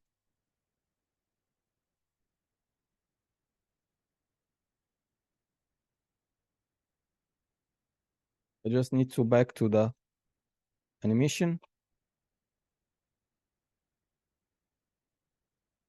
Okay, so let's add rotator. This shadow also affect with volumetric shadow. You see now, I don't know if you see or not, but you see the shadow. You see the volumetric shadow. It's take the information from this texture and start to bounce it. And this is what I did in my blueprint to add the custos and to add some volumetric shadow. Is not a shadow, it's fake shadow. Okay. So now if you are creating the scene in the movie and the characters start to move around here, you see, boom. We have this. There is nothing on the top, but it just comes from one texture.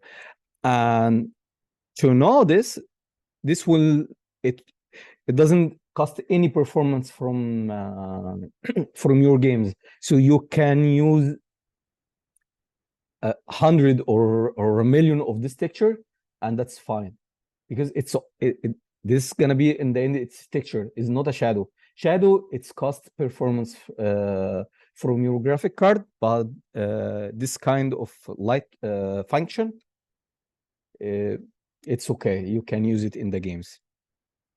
Okay, so as I said, you can use it as you want. You can animate the textures. We'll take some animation,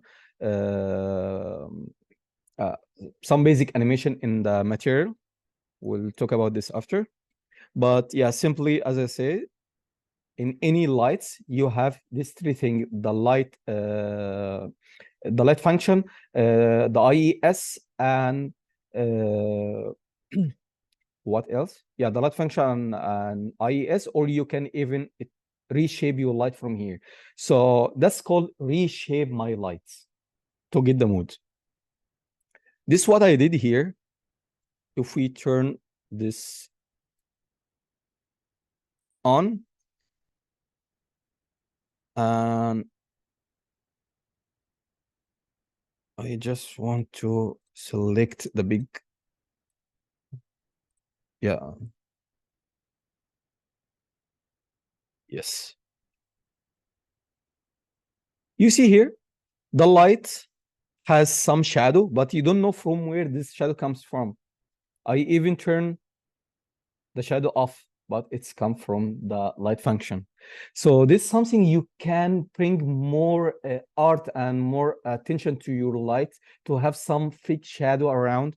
Okay, but you have to be smart when you use this. So as I said, you see now I have this lantern, and I need this lantern to cast the shadow comes from this four edges. I can create this light function and just add spotlight, and you can put the direction to this this wall to fake the shadow. So now I fake the shadow from the lantern, but has no shadow. Okay, so you have three different ways to add this. The only thing is different here in rectangle lights. Rectangle lights has something new. It's called source texture. Okay, what is the source textures? You can add any textures has RGB colors, and you can replace it in your scene. So let's add maybe this one. Okay. Not this one. Let's add this. Okay. I add this texture. Okay. I can simply just drag and drop here. Okay. And now I can take the information from this texture to my 5 to my this light. Okay. And also you can get this fake reflection. You see, you can take any image and replace it here, and whatever you did here, it's gonna be reflected. So I add this sometimes when I work in the exterior scenes, like in a street scene has raining or anything like this, and you want to take the information from the light comes from the cars. You know, there is, I don't know what it's called, but in art, I think it's night light.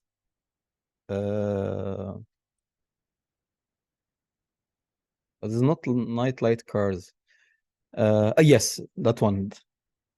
Trailer, yes. I mean this. So you can take, for example, this image and add to your this rectangle light, and you're gonna fake this this effect. Or you can even use, like in sci-fi mode, you need to have different type of color in the same place from only one source light. So you see now it's blue and red and yellow. So let's take all of this texture, drag and drop here, and from there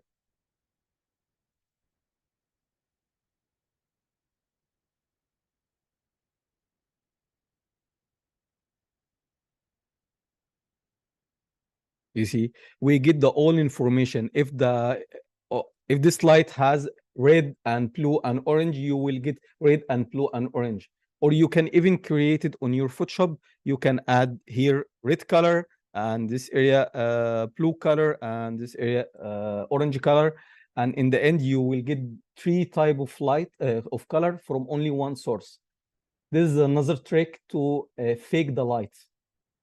Okay, you can add only one source light but has a specific light source. Let's try this. I will go back here, okay, and add as black, make it this sharp. I will add this red and yellow, green, blue,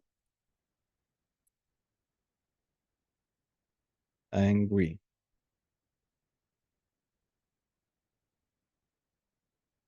RGB.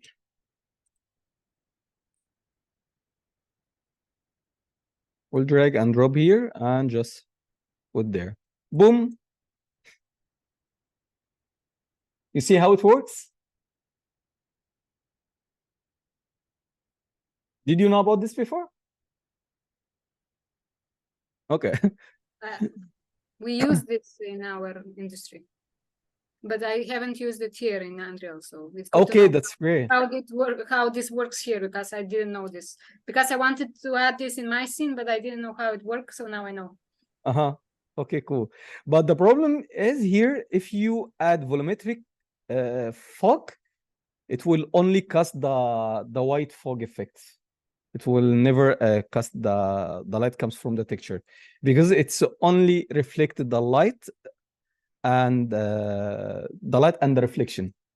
But there is another trick. We can add we can attach the local fog to this light to get the same fog colors. Okay, so you see now, boom. From only one source light, you don't need to add 4 lights. You just add 1 light, and from Photoshop, you can create your own light, and then you can start to add your spooky lights. So in what is the games called? There is a sci-fi games, but I don't remember. Cyberpunk. Yeah, Cyberpunk, exactly. Thanks. Cyberpunk, they use this a lot in the games to just fake the light, because it's hard to have different lights in a small area, and in the meantime you need to be performant. Okay. You see here, this is a light function works. If you have a character and you need to fake the light, you can add light function. You can create your light function, or even you can use the light function in different way. So for example, in our games, we have cinematic shots, okay? And in the cinematic shot, I add 1 source light comes from the back, but I need this source light to be more intense on the back, because I need this source light just effect on the characters that facing from the camera. Because what I mean here, if I have spotlight,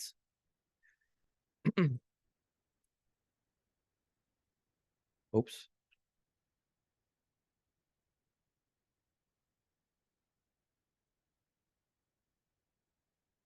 Okay, so the object near from the light source, it's gonna have more light, and the light it's far from the object, it's gonna have less light. But what if you want to invert this? In this case, you can create gradient textures, has dark from the top and more light from the back. Let's try this and see how if it's gonna work or not.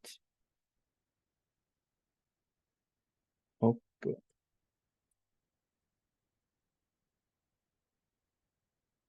I have this spotlight, and we'll give it to this one, and from here I will replace. Oh, sorry. I will replace the textures.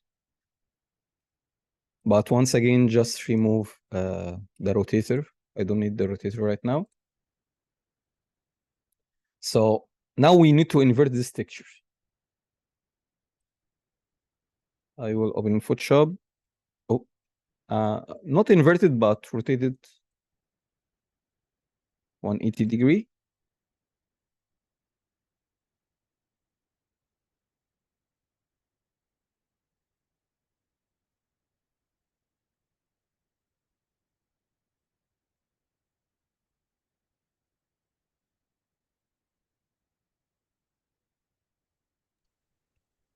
Have to reload the texture.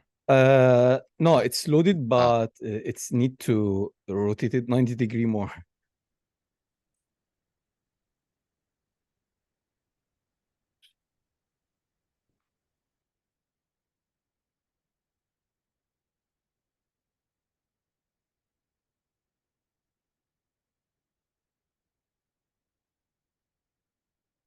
I feel like something is weird.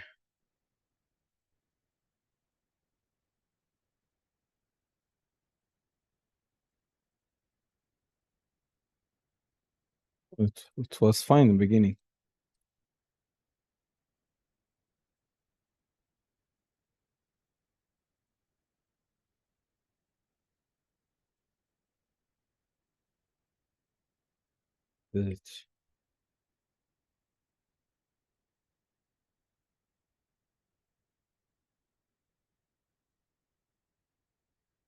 Yeah, but anyway, you see, we have reshaped the light. Now the light, it's more.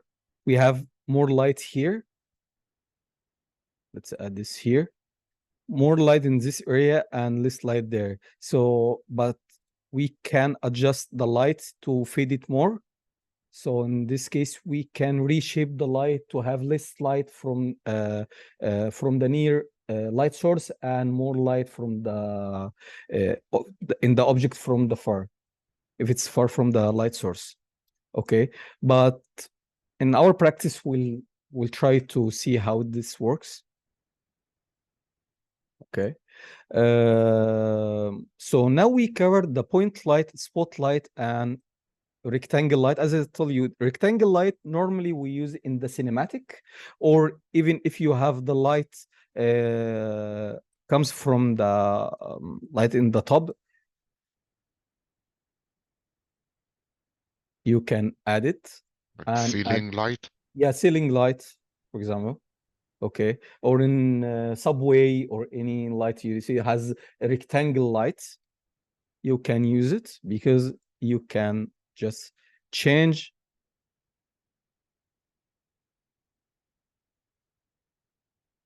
the radius here. Okay, or even if you have a motor car as a automotive scene, you can add it on the top to have some nice reflection. Okay, so I love this car. It looks nice. Okay, and also you can add it in the window. You can add as a texture in the window, but in the windows there is different ways. Very professional. It's gonna give you very nice realistic mood. It's called parallax window, but I can show you something very quickly here. Parallax window UE5. I'm sure I name it wrong, but basically to add the light in window, we don't just add emissive light. Is not exist anymore. With the new version for Unreal Engine, you can fake the interiors from only textures. You can add textures and it's gonna affect like in Spider-Man. The first times you use it, it was in Spider-Man games. So we'll cover this, how to create simple material. It's very simple, it's not that difficult, but we'll cover it after. And I will show you how to create your own scene and pick this information and add it to your window. That's gonna bring more realism to your scene. Okay.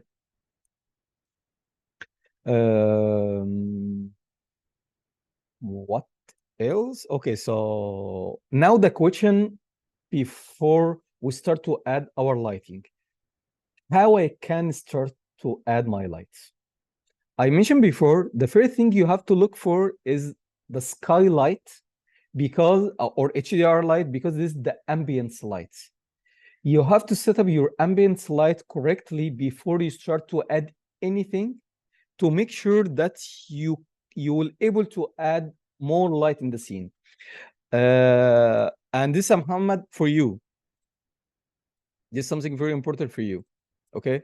By the way, I'm really happy for your all practice tests. You had amazing output. It was, for me, it's mind-blowing. Really, I'm really happy for what you did. You have good eye catch, and this is something very promising for me. But if you don't ever work on lighting, let's take it step by step. Okay. But before we go forward, do you have any question for the lights? I just have one question regarding the light texture that you did on the rect light. Yes. Like on reflection and stuff like that. Yeah. Can you also animate that, or is that like... Absolutely. Any texture you can animate it. Right, so I can still use an animated texture on the rect light. No, sorry. I think not. No. It doesn't use a light function. Yes, it doesn't use the light function. Yes, sorry. Yeah. Gotcha. No, we don't use this. So can you do that in reflections? Like, how would you, let's say I want some light movement on the reflection, I would use a function, a material function for that. In this case, we're gonna use the blueprint. Gotcha. Yeah, blueprint, and we'll see how to use the blueprint to create some light flickering or move around, like the light comes from the firefighters' cars or anything like this. Or a sign, a big neon sign. Yeah, so, yeah, exactly. And also, so there is some in texture you can add flickering in texture itself. Yeah. Which is I used where? Yes, I will show you. This is a quick scene I made it for the new for the version 3. You see, you have some light flickering. It just comes from the textures, and all of this flickering, it just comes from the textures. This from cookies? Not from cookies, it's just textures. I create a texture. Yeah, but it's a light function too. Yeah, it's cookies. It's cookies lights, but I add flickering. You see, we add rotator. We could also add flickering. Yeah. So we'll talk about this. And also, we're gonna have a big session for underwater lights, because I love this. Yeah, thank you. Okay, yeah. All right, so let's go back to the lights. We have 3 different of ambience light, which is called the skylights, or HDR light, or even where it is, or even sphere light.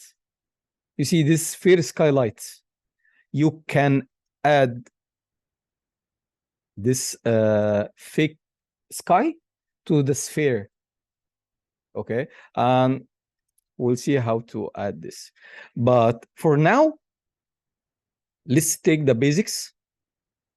You have a dark scene, and you need to add the dynamic light setup that already exists in Unreal Engine.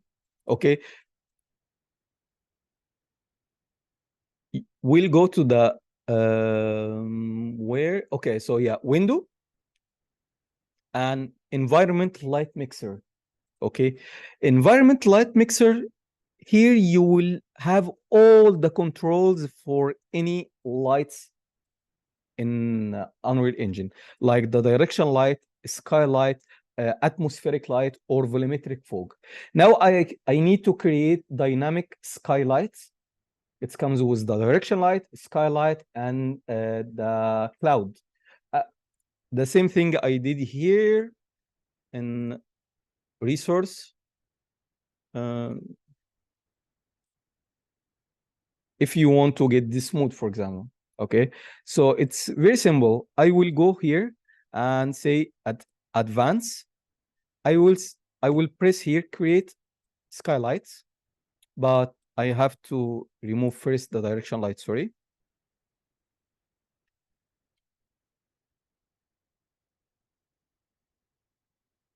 Yeah. So just, okay. So now I will press create skylight, atmospheric, create volumetric cloud, and then volumetric cloud. From here, I just need to search for Atmo and turn this off and turn this on to just make sure you reactive all of this setting. Okay. And now if I press Control and L from keyboard and just move the mouse, don't press anything in the mouse, I can start to move the light direction. Okay. If we look at here,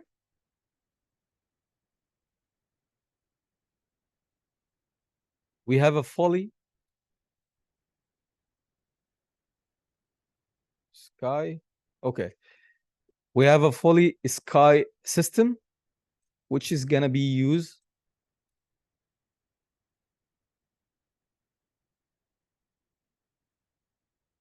the scene.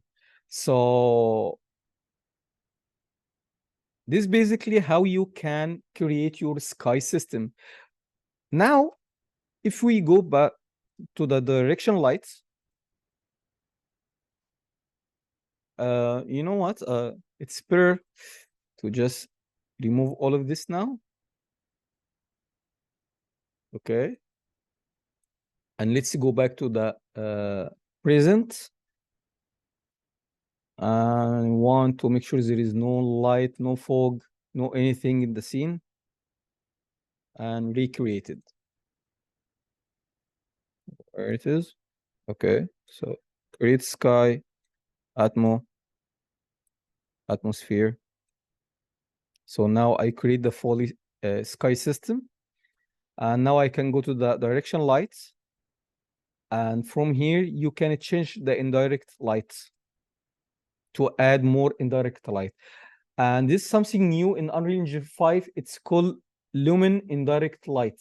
So it's a fully real indirect illumination system, which is you can now use global illumination inside Unreal Engine without any baking. That's mean, let's make this light lower. That's mean if I have any source lights, okay, and I need this light to have more bounced light, you can change the indirect light intensity to 10 or 50. Now this light, it's gonna bounce with more light. That's called the global illumination. Okay. Boom, you see now, only one source light can be cast more light. This method, you can use it if you are working in games to just make sure how far the GI light is gonna cast. So now I am gonna turn this to the static light, but now I know indirect light intensity, it's gonna bounce light like this. So once I go back here and switch to static and pick my maps, it's gonna give me the same result. Okay, but in Unreal Engine 5 now we are looking for to just use the dynamic light, which is you can use the indirect light intensity. Okay, the indirect light intensity, it doesn't work if you don't turn this on from post-processing. You see now there is no light intensity. Now let's make it 900. There is nothing effect.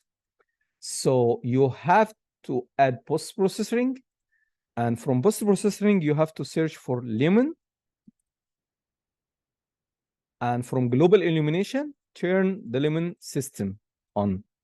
Before, we have something called screen space, but with the new Lumen system, now we have a fully dynamic indirect light.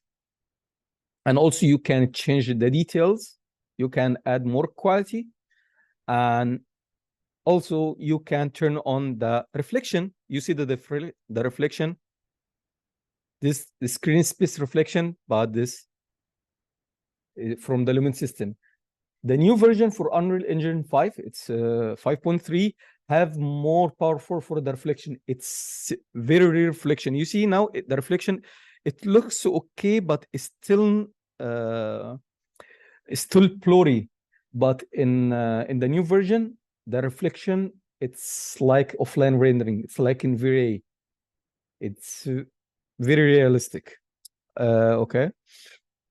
But for now, we can keep using this. So for post-processing, as I said, make sure you add your post-processing, search first for infinity to make your post-processing effect everywhere.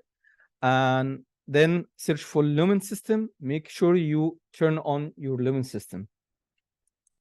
Okay, to just see the result now. This is how to create the dynamic skylight from Unreal Engine. Okay, is that clear? Okay, so from the sky system, we can do some practice, but we're gonna have a session, it's called atmospheric. We'll cover the humidity, the atmospheric perspective, because this is something also very important for the exterior scenes. And we'll see how you can really get this very easily in Unreal Engine. You can just tweak some parameters, and in the end, you can get this modes, okay? But as a professional way,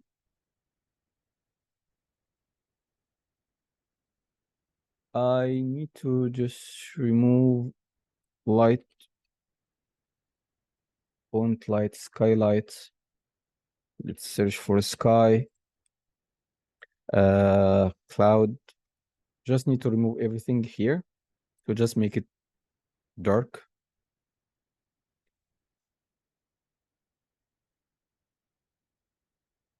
Okay, so now you can select HDRI drop if you have the sky on the top, but I don't need to use this sky. I need to add my own textures, and at the same time I need to have the ambient light. So in this case, I am gonna use the skylight system, and from a skylight system, keep it stationary. That's fine. And from here, you can see it's real-time capture. That's mean if you add direction light, it's gonna capture the light from the direction light. But this only works with a sky system that we added before.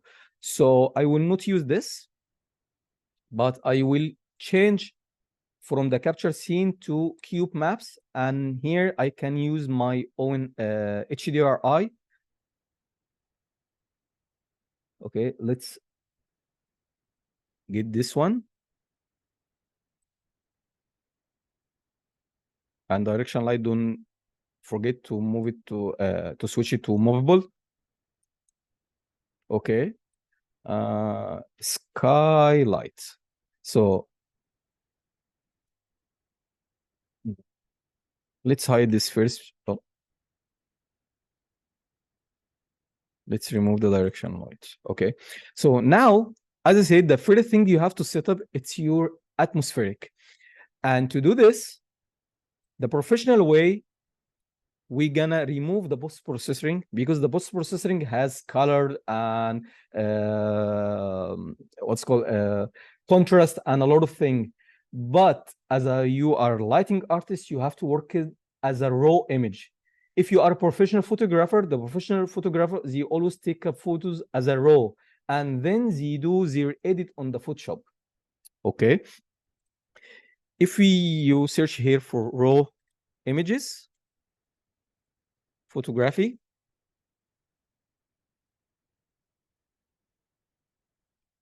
This shot is a raw. You see the light, has low saturated, it's very, very raw. It has no post-processing or any color. But after the editing, then you can get this mode. You can change your contrast, you can change your saturation. So the professional way to create my post-processing, this is what your next assignment. Okay, infinity. Okay, and make sure the lumen system is work, and the reflection also. Okay, for now we'll keep everything like a default. Okay, now let's go back to the sky, and from here I will,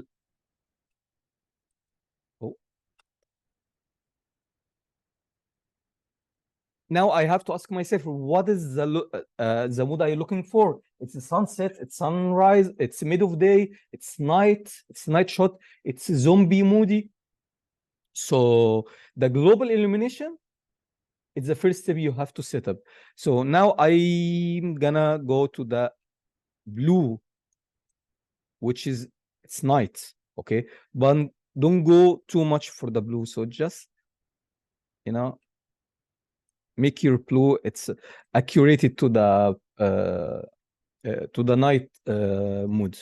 Okay, so now I set up my ambience. Once you set up your ambience, you are ready to add your light source. But also make sure you don't have any fog in your scenes, because the fog, if I add the fog,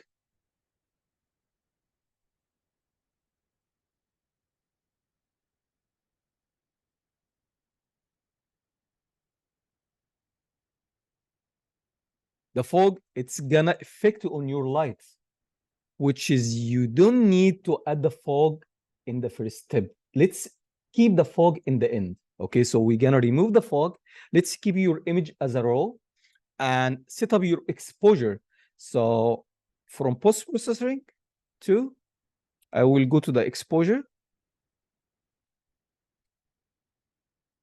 and make sure this turns this on, and switch from auto exposure to manual exposure and turn this on, and let's say this 10, or let's say 11. Okay, and from here also you have to search for this, what is this called,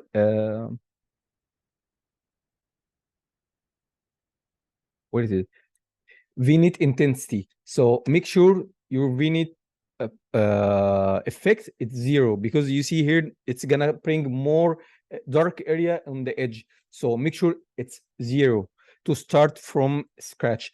And also you can search for the lens and turn off the lens and make the intensity 0. Now your scene is ready to add your light as a raw image. Okay, whatever you add here, it's gonna be perfect. Okay, because as I mentioned before, the light, it's a layers. We add layers, top of layers to until we get the final images. Okay, so now I can simply, oh, sorry, go to the lights and start to add my lights. But the first thing I'm always prefer to add, before to add the key lights, ask yourself, now I have ambience. Okay, this ambience, where is gonna be bounced? So do I need to add some highlight on the top? In this, if you take this decision, you have to create the spotlight and add some highlights. So because if you add the key light in the beginning, you will only focus the key light, because if you remember, the key light, it's always bring your attention. Your full attention is gonna go to the key light. So to bring more attention to your scene, let's take the weakness point in your scene and add the light there. there. So I will add, for example, light here. Okay.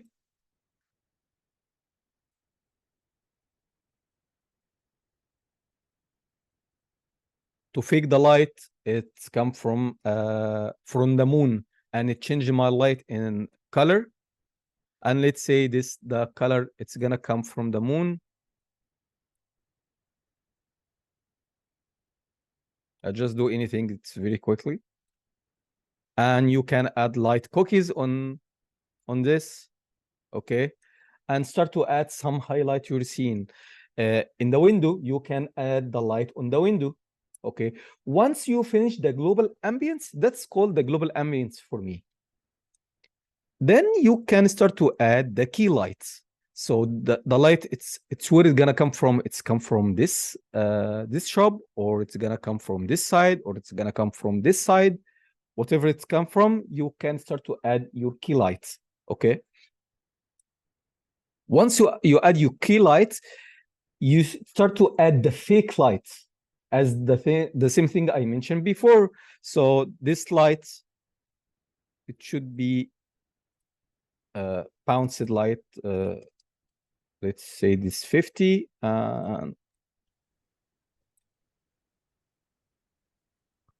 So this would be level 2? Yes, exactly.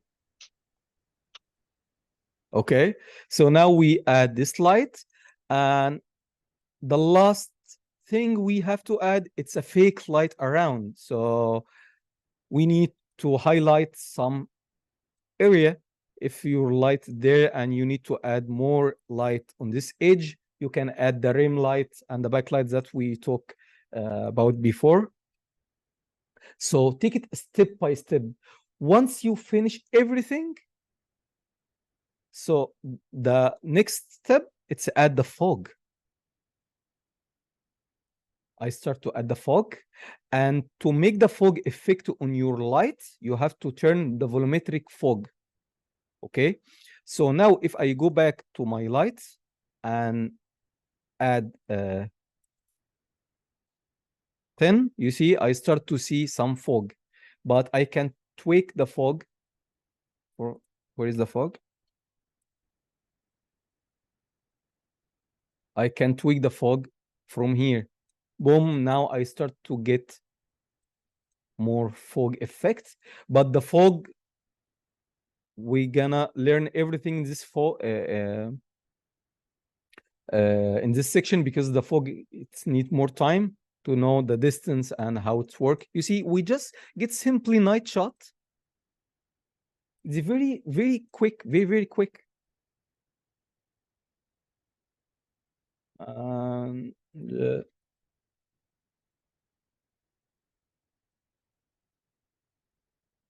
Very simple. I don't do anything. Just if you take it step by step, you can get some nice mood. And you already did some amazing shots. I'm really happy for what you made last week. So, but as I said, as a professional way, it's going to be much easier for you to understand from where can I start, because here is the key. I'm always think about where is the key. The hardest part in any artist, I don't know from where can I start. Because if you have a fog and post-processor and everything before you add your light, it will be messy. You will never get your mood.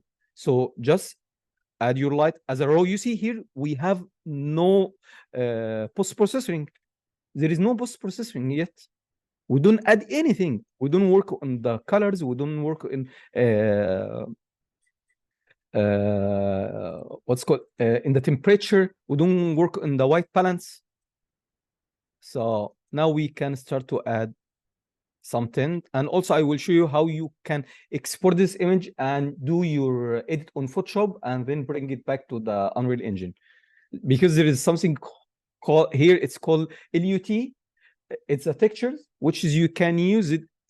You can take screenshot for your image and do your post-processing in Photoshop, and then export this information to the texture and add it to the post-processing. So you will not need to do anything here. If you don't like to use the post-processing in Unreal Engine, you can use in Photoshop or even Premiere, and then export these textures. Okay, but yes, as I said, you see, we just add very basic lights, and always try to search for the concept. Most of you, they already bring some concept before they start, and this is a very professional way.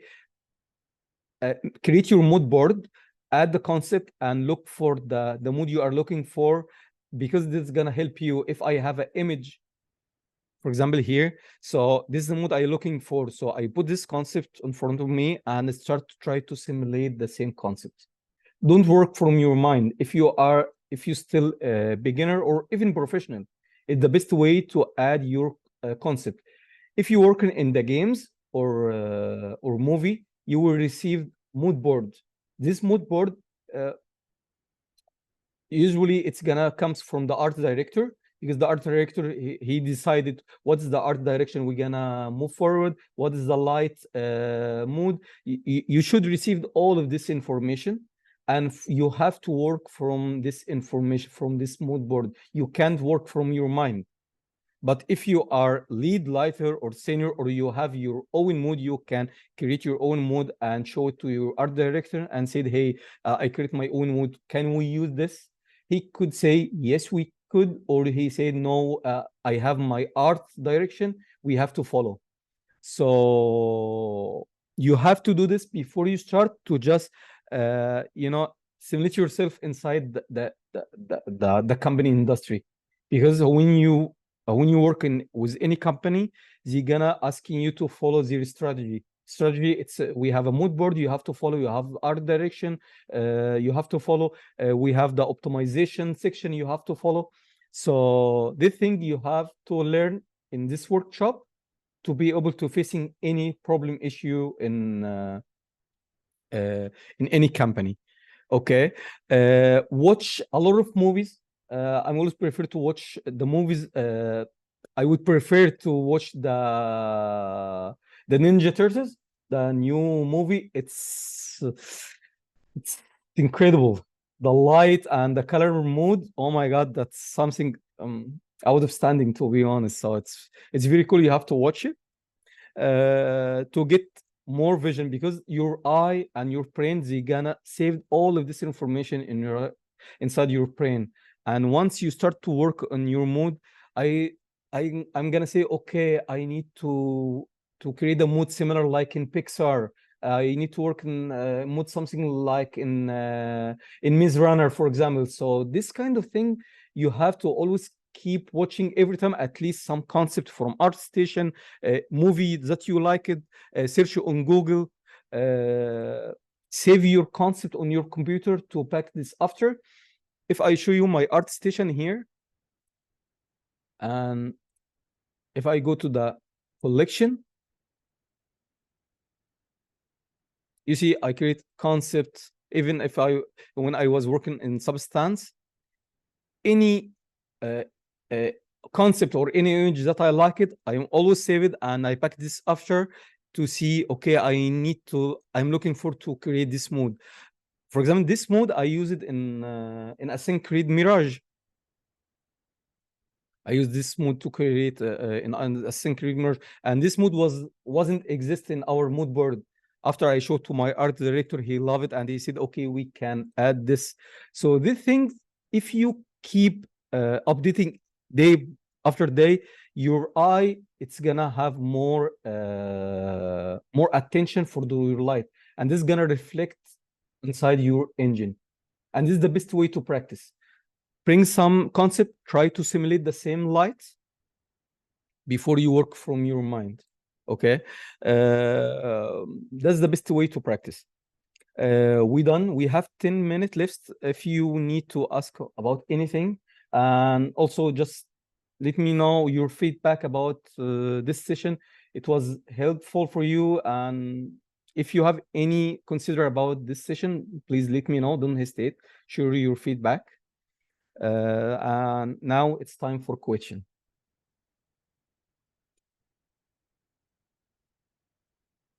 No question? I actually have one, if possible. Thank you. So, did you use an HDRI backdrop for this scene? No. Okay, just a skylight. Yeah, just skylight. Okay, awesome. Because if I use the skylight drop, the sky it's gonna be more bright. So I don't need it, you know. In my scenes or all the tests that I did, I was like, I thought it's obligatory to use HDRI backdrop. So I was stuck using it, and I didn't know how to remove the background in my shots or how to fix the skylight since it has a skylight inside of it. Yeah. And I was trying to manipulate the skylight inside the HDRI backdrop. Yeah. So it was a bit hard to manipulate the two at the same time without directional light, which I'm used to. So I did a lot of mistakes in that regard. So how can I approach my scenes in the future? Should I use an HDRI backdrop or not? HDRI light, you can use it in exterior scene or during the daytime lights. Okay, but you can use it even in in the night time, but you have to tweak the textures. You have to go to the setting where we can change the intensity. You see now the intensity is not too bright, and from the sky, let's remove this and just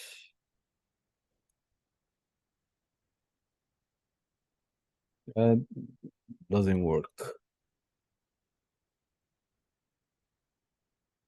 Oh. Yeah, now it works. Okay, from the sky you can start to change the intensity, but for now try to use the skylights. Skylight, it's a good way to practice. Okay, let's go back. A skylight, it's a good way to practice, and don't care about the sky mode because we will cover how to create the atmospheric sphere to add your own sky without effect on your environment.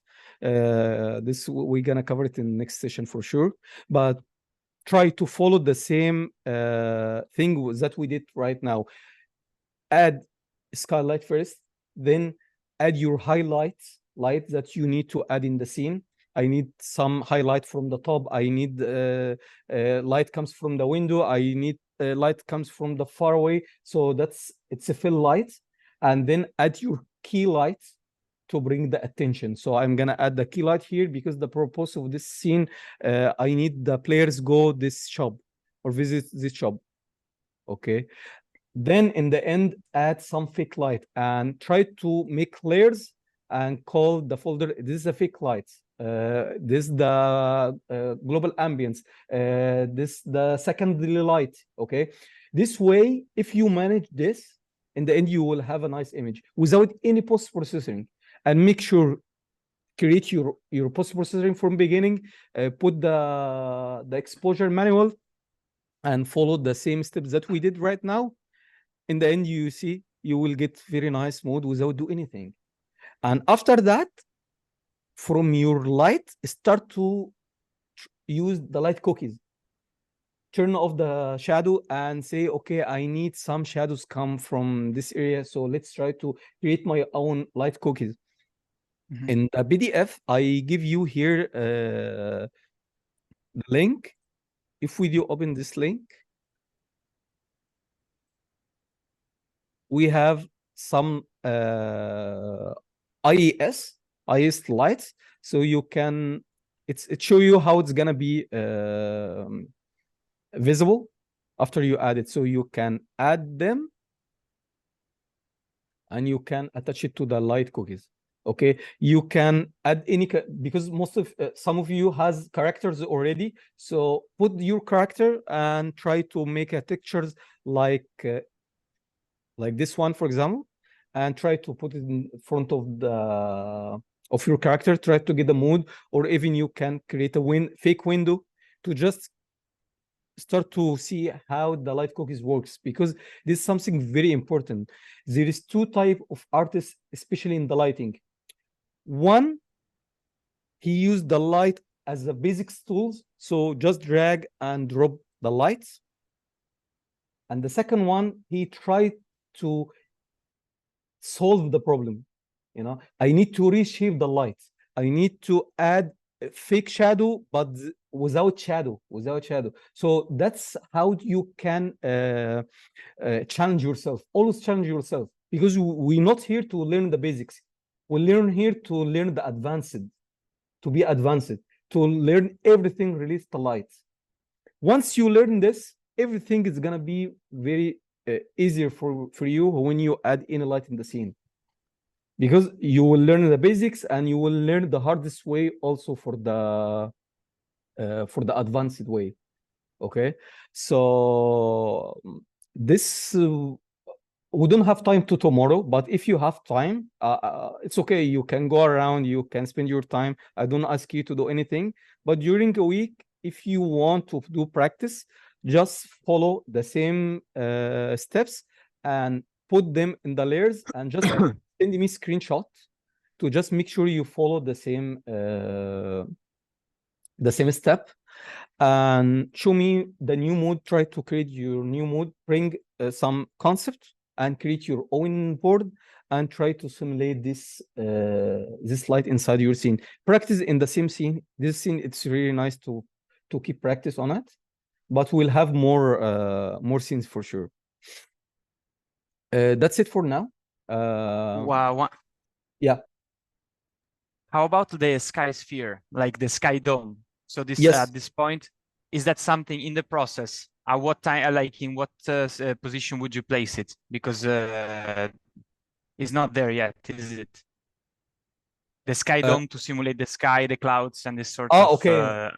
Yes. But what's your question now? Is it something that you add at the same time with the skylight? Is that correct? No, if you need to add dynamic skylight, you have to remove all the light and create your dynamic light from beginning. But you will not add anything like skylight or HDR light, because this system, it's bring everything inside. It's bring the skylight, it's bring the cloud system, it's bring everything. But if you are looking for to practice on the skylight system, you can just create new level. It's empty level, okay, and it's already exists here. You see, if I move the light direction, and you can try to discover the atmospheric parameters here. We have a bunch of things, you see, boom. Once I switch this,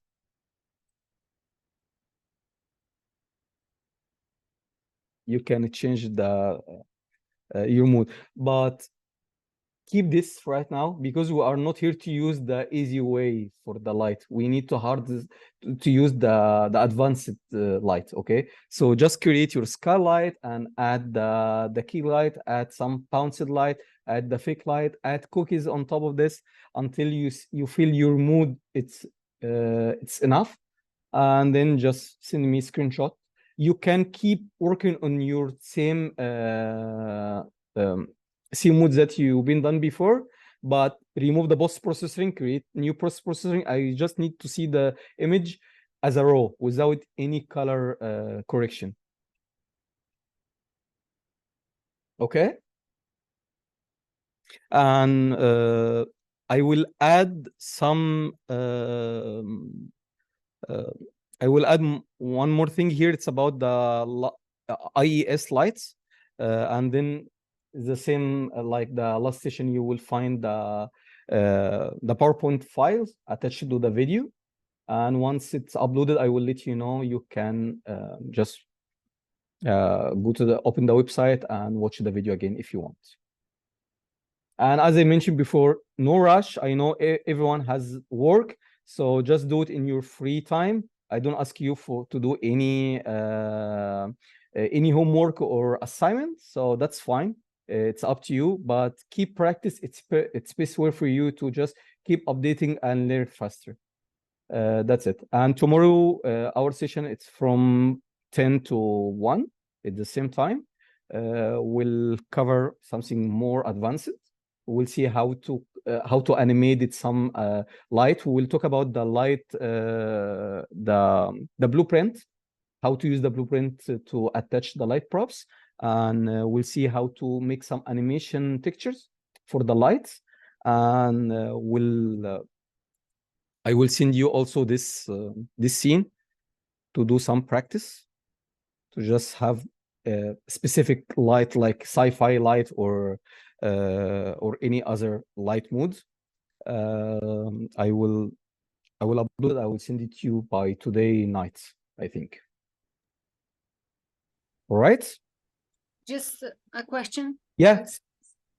So you mentioned about the global illumination, the movement global illumination. So do you? I didn't understand. Do you use it in games or not? In games, it's baked. Global illumination, it's baked. It's baked, yeah. So okay. Yeah, it's the same. It's the same light, but switch it from the dynamic. I know what you mean. Yeah, but in the new games we use the global illumination. Assassin's Creed Mirage has in PS5 has global illumination, and I think after a couple of years, all the games you're gonna use the fully dynamic global illumination because of the new system. But most of the games you use baked. There is no the only thing it has a global illumination. It's a skylight system. That's it. Okay, I understand. So yeah, that's it. All right. Okay, thank you. I have some question. Yeah, sure. As mentioned, use skylight as the ambient light, and then you use spotlight to enrich the ambient light before the key light. So in this part, is there a good way to ensure where to place spotlight or other lights, such as the eaves? How to determine which eave can add some lights? Okay. Now you talk about the games, right? In the game performance? No. Just in the other before the scene, you put some spotlight to the roofs. So I don't know which roofs can. I think he's asking how do you know how where to put the bounce lights? So I think so for right now, just use indirect lights from the setting. Okay, you can add the indirect light from the setting, but did you saw the first session? Because I covered this how to put the bounced lights. If you watch the first session, you will understand why we put this bounced lights. Okay, so did you watch it or not yet? Yes, I watched it. Okay, so in the first session, I covered about the bounced lights. So basically, if you have the light source, this light source has a range, and this range, it should be bounced light when he hit any surface. Depending on this surface, you have to add some fake light to have bounced light. But for right now, you can simply just add indirect light, okay? And then if you feel your light is not enough, you can add spotlight on the, for example, front of the wall or the front of the camera to add some fake bounced light. But to understand this, use your main key light and add indirect light and see how far it's gonna bounce it. And then you can bring it back to 1 and then add your bounced light around this area. Did you understand what I mean? Yes, because the skylight is all around the world, so there's no specific direction. So in this way, so where can put spotlight? Just follow my heart. I didn't catch it. I don't know what exactly does it mean. Yeah, you follow your heart. So you just place it where you think it should look nice. So yes. Or you use reference. Oh yeah, that is perfect. Just you have a mood board and you try to follow. That is the best solution. Yeah. Oh, where your light source comes from. This we learn it together. Don't worry, we're gonna learn all of this together, and in the end you will really know where you can add this bounced light or the fake lights. There is many things we're gonna learn it. I tried to talk about it's like overall review for in the next session, but when we do some practice, I will let you know exactly where you have to add this bounced light or the highlight lights, from where you can bring the attention. We'll learn everything about this after. Don't worry, we'll cover everything about this after. Okay, but as I told you, for right now, just add the basic slides, follow the same method, and then just send me the screenshot. And anything, we're gonna fix it together. Don't worry. I will give you my feedback and will let you know how you can add the light there, Okay, thank you. Okay, anytime. Okay, guys, have a good day and have a good weekend, and see you tomorrow. Thank you. Thank you. Bye. Bye-bye. Thanks. Bye.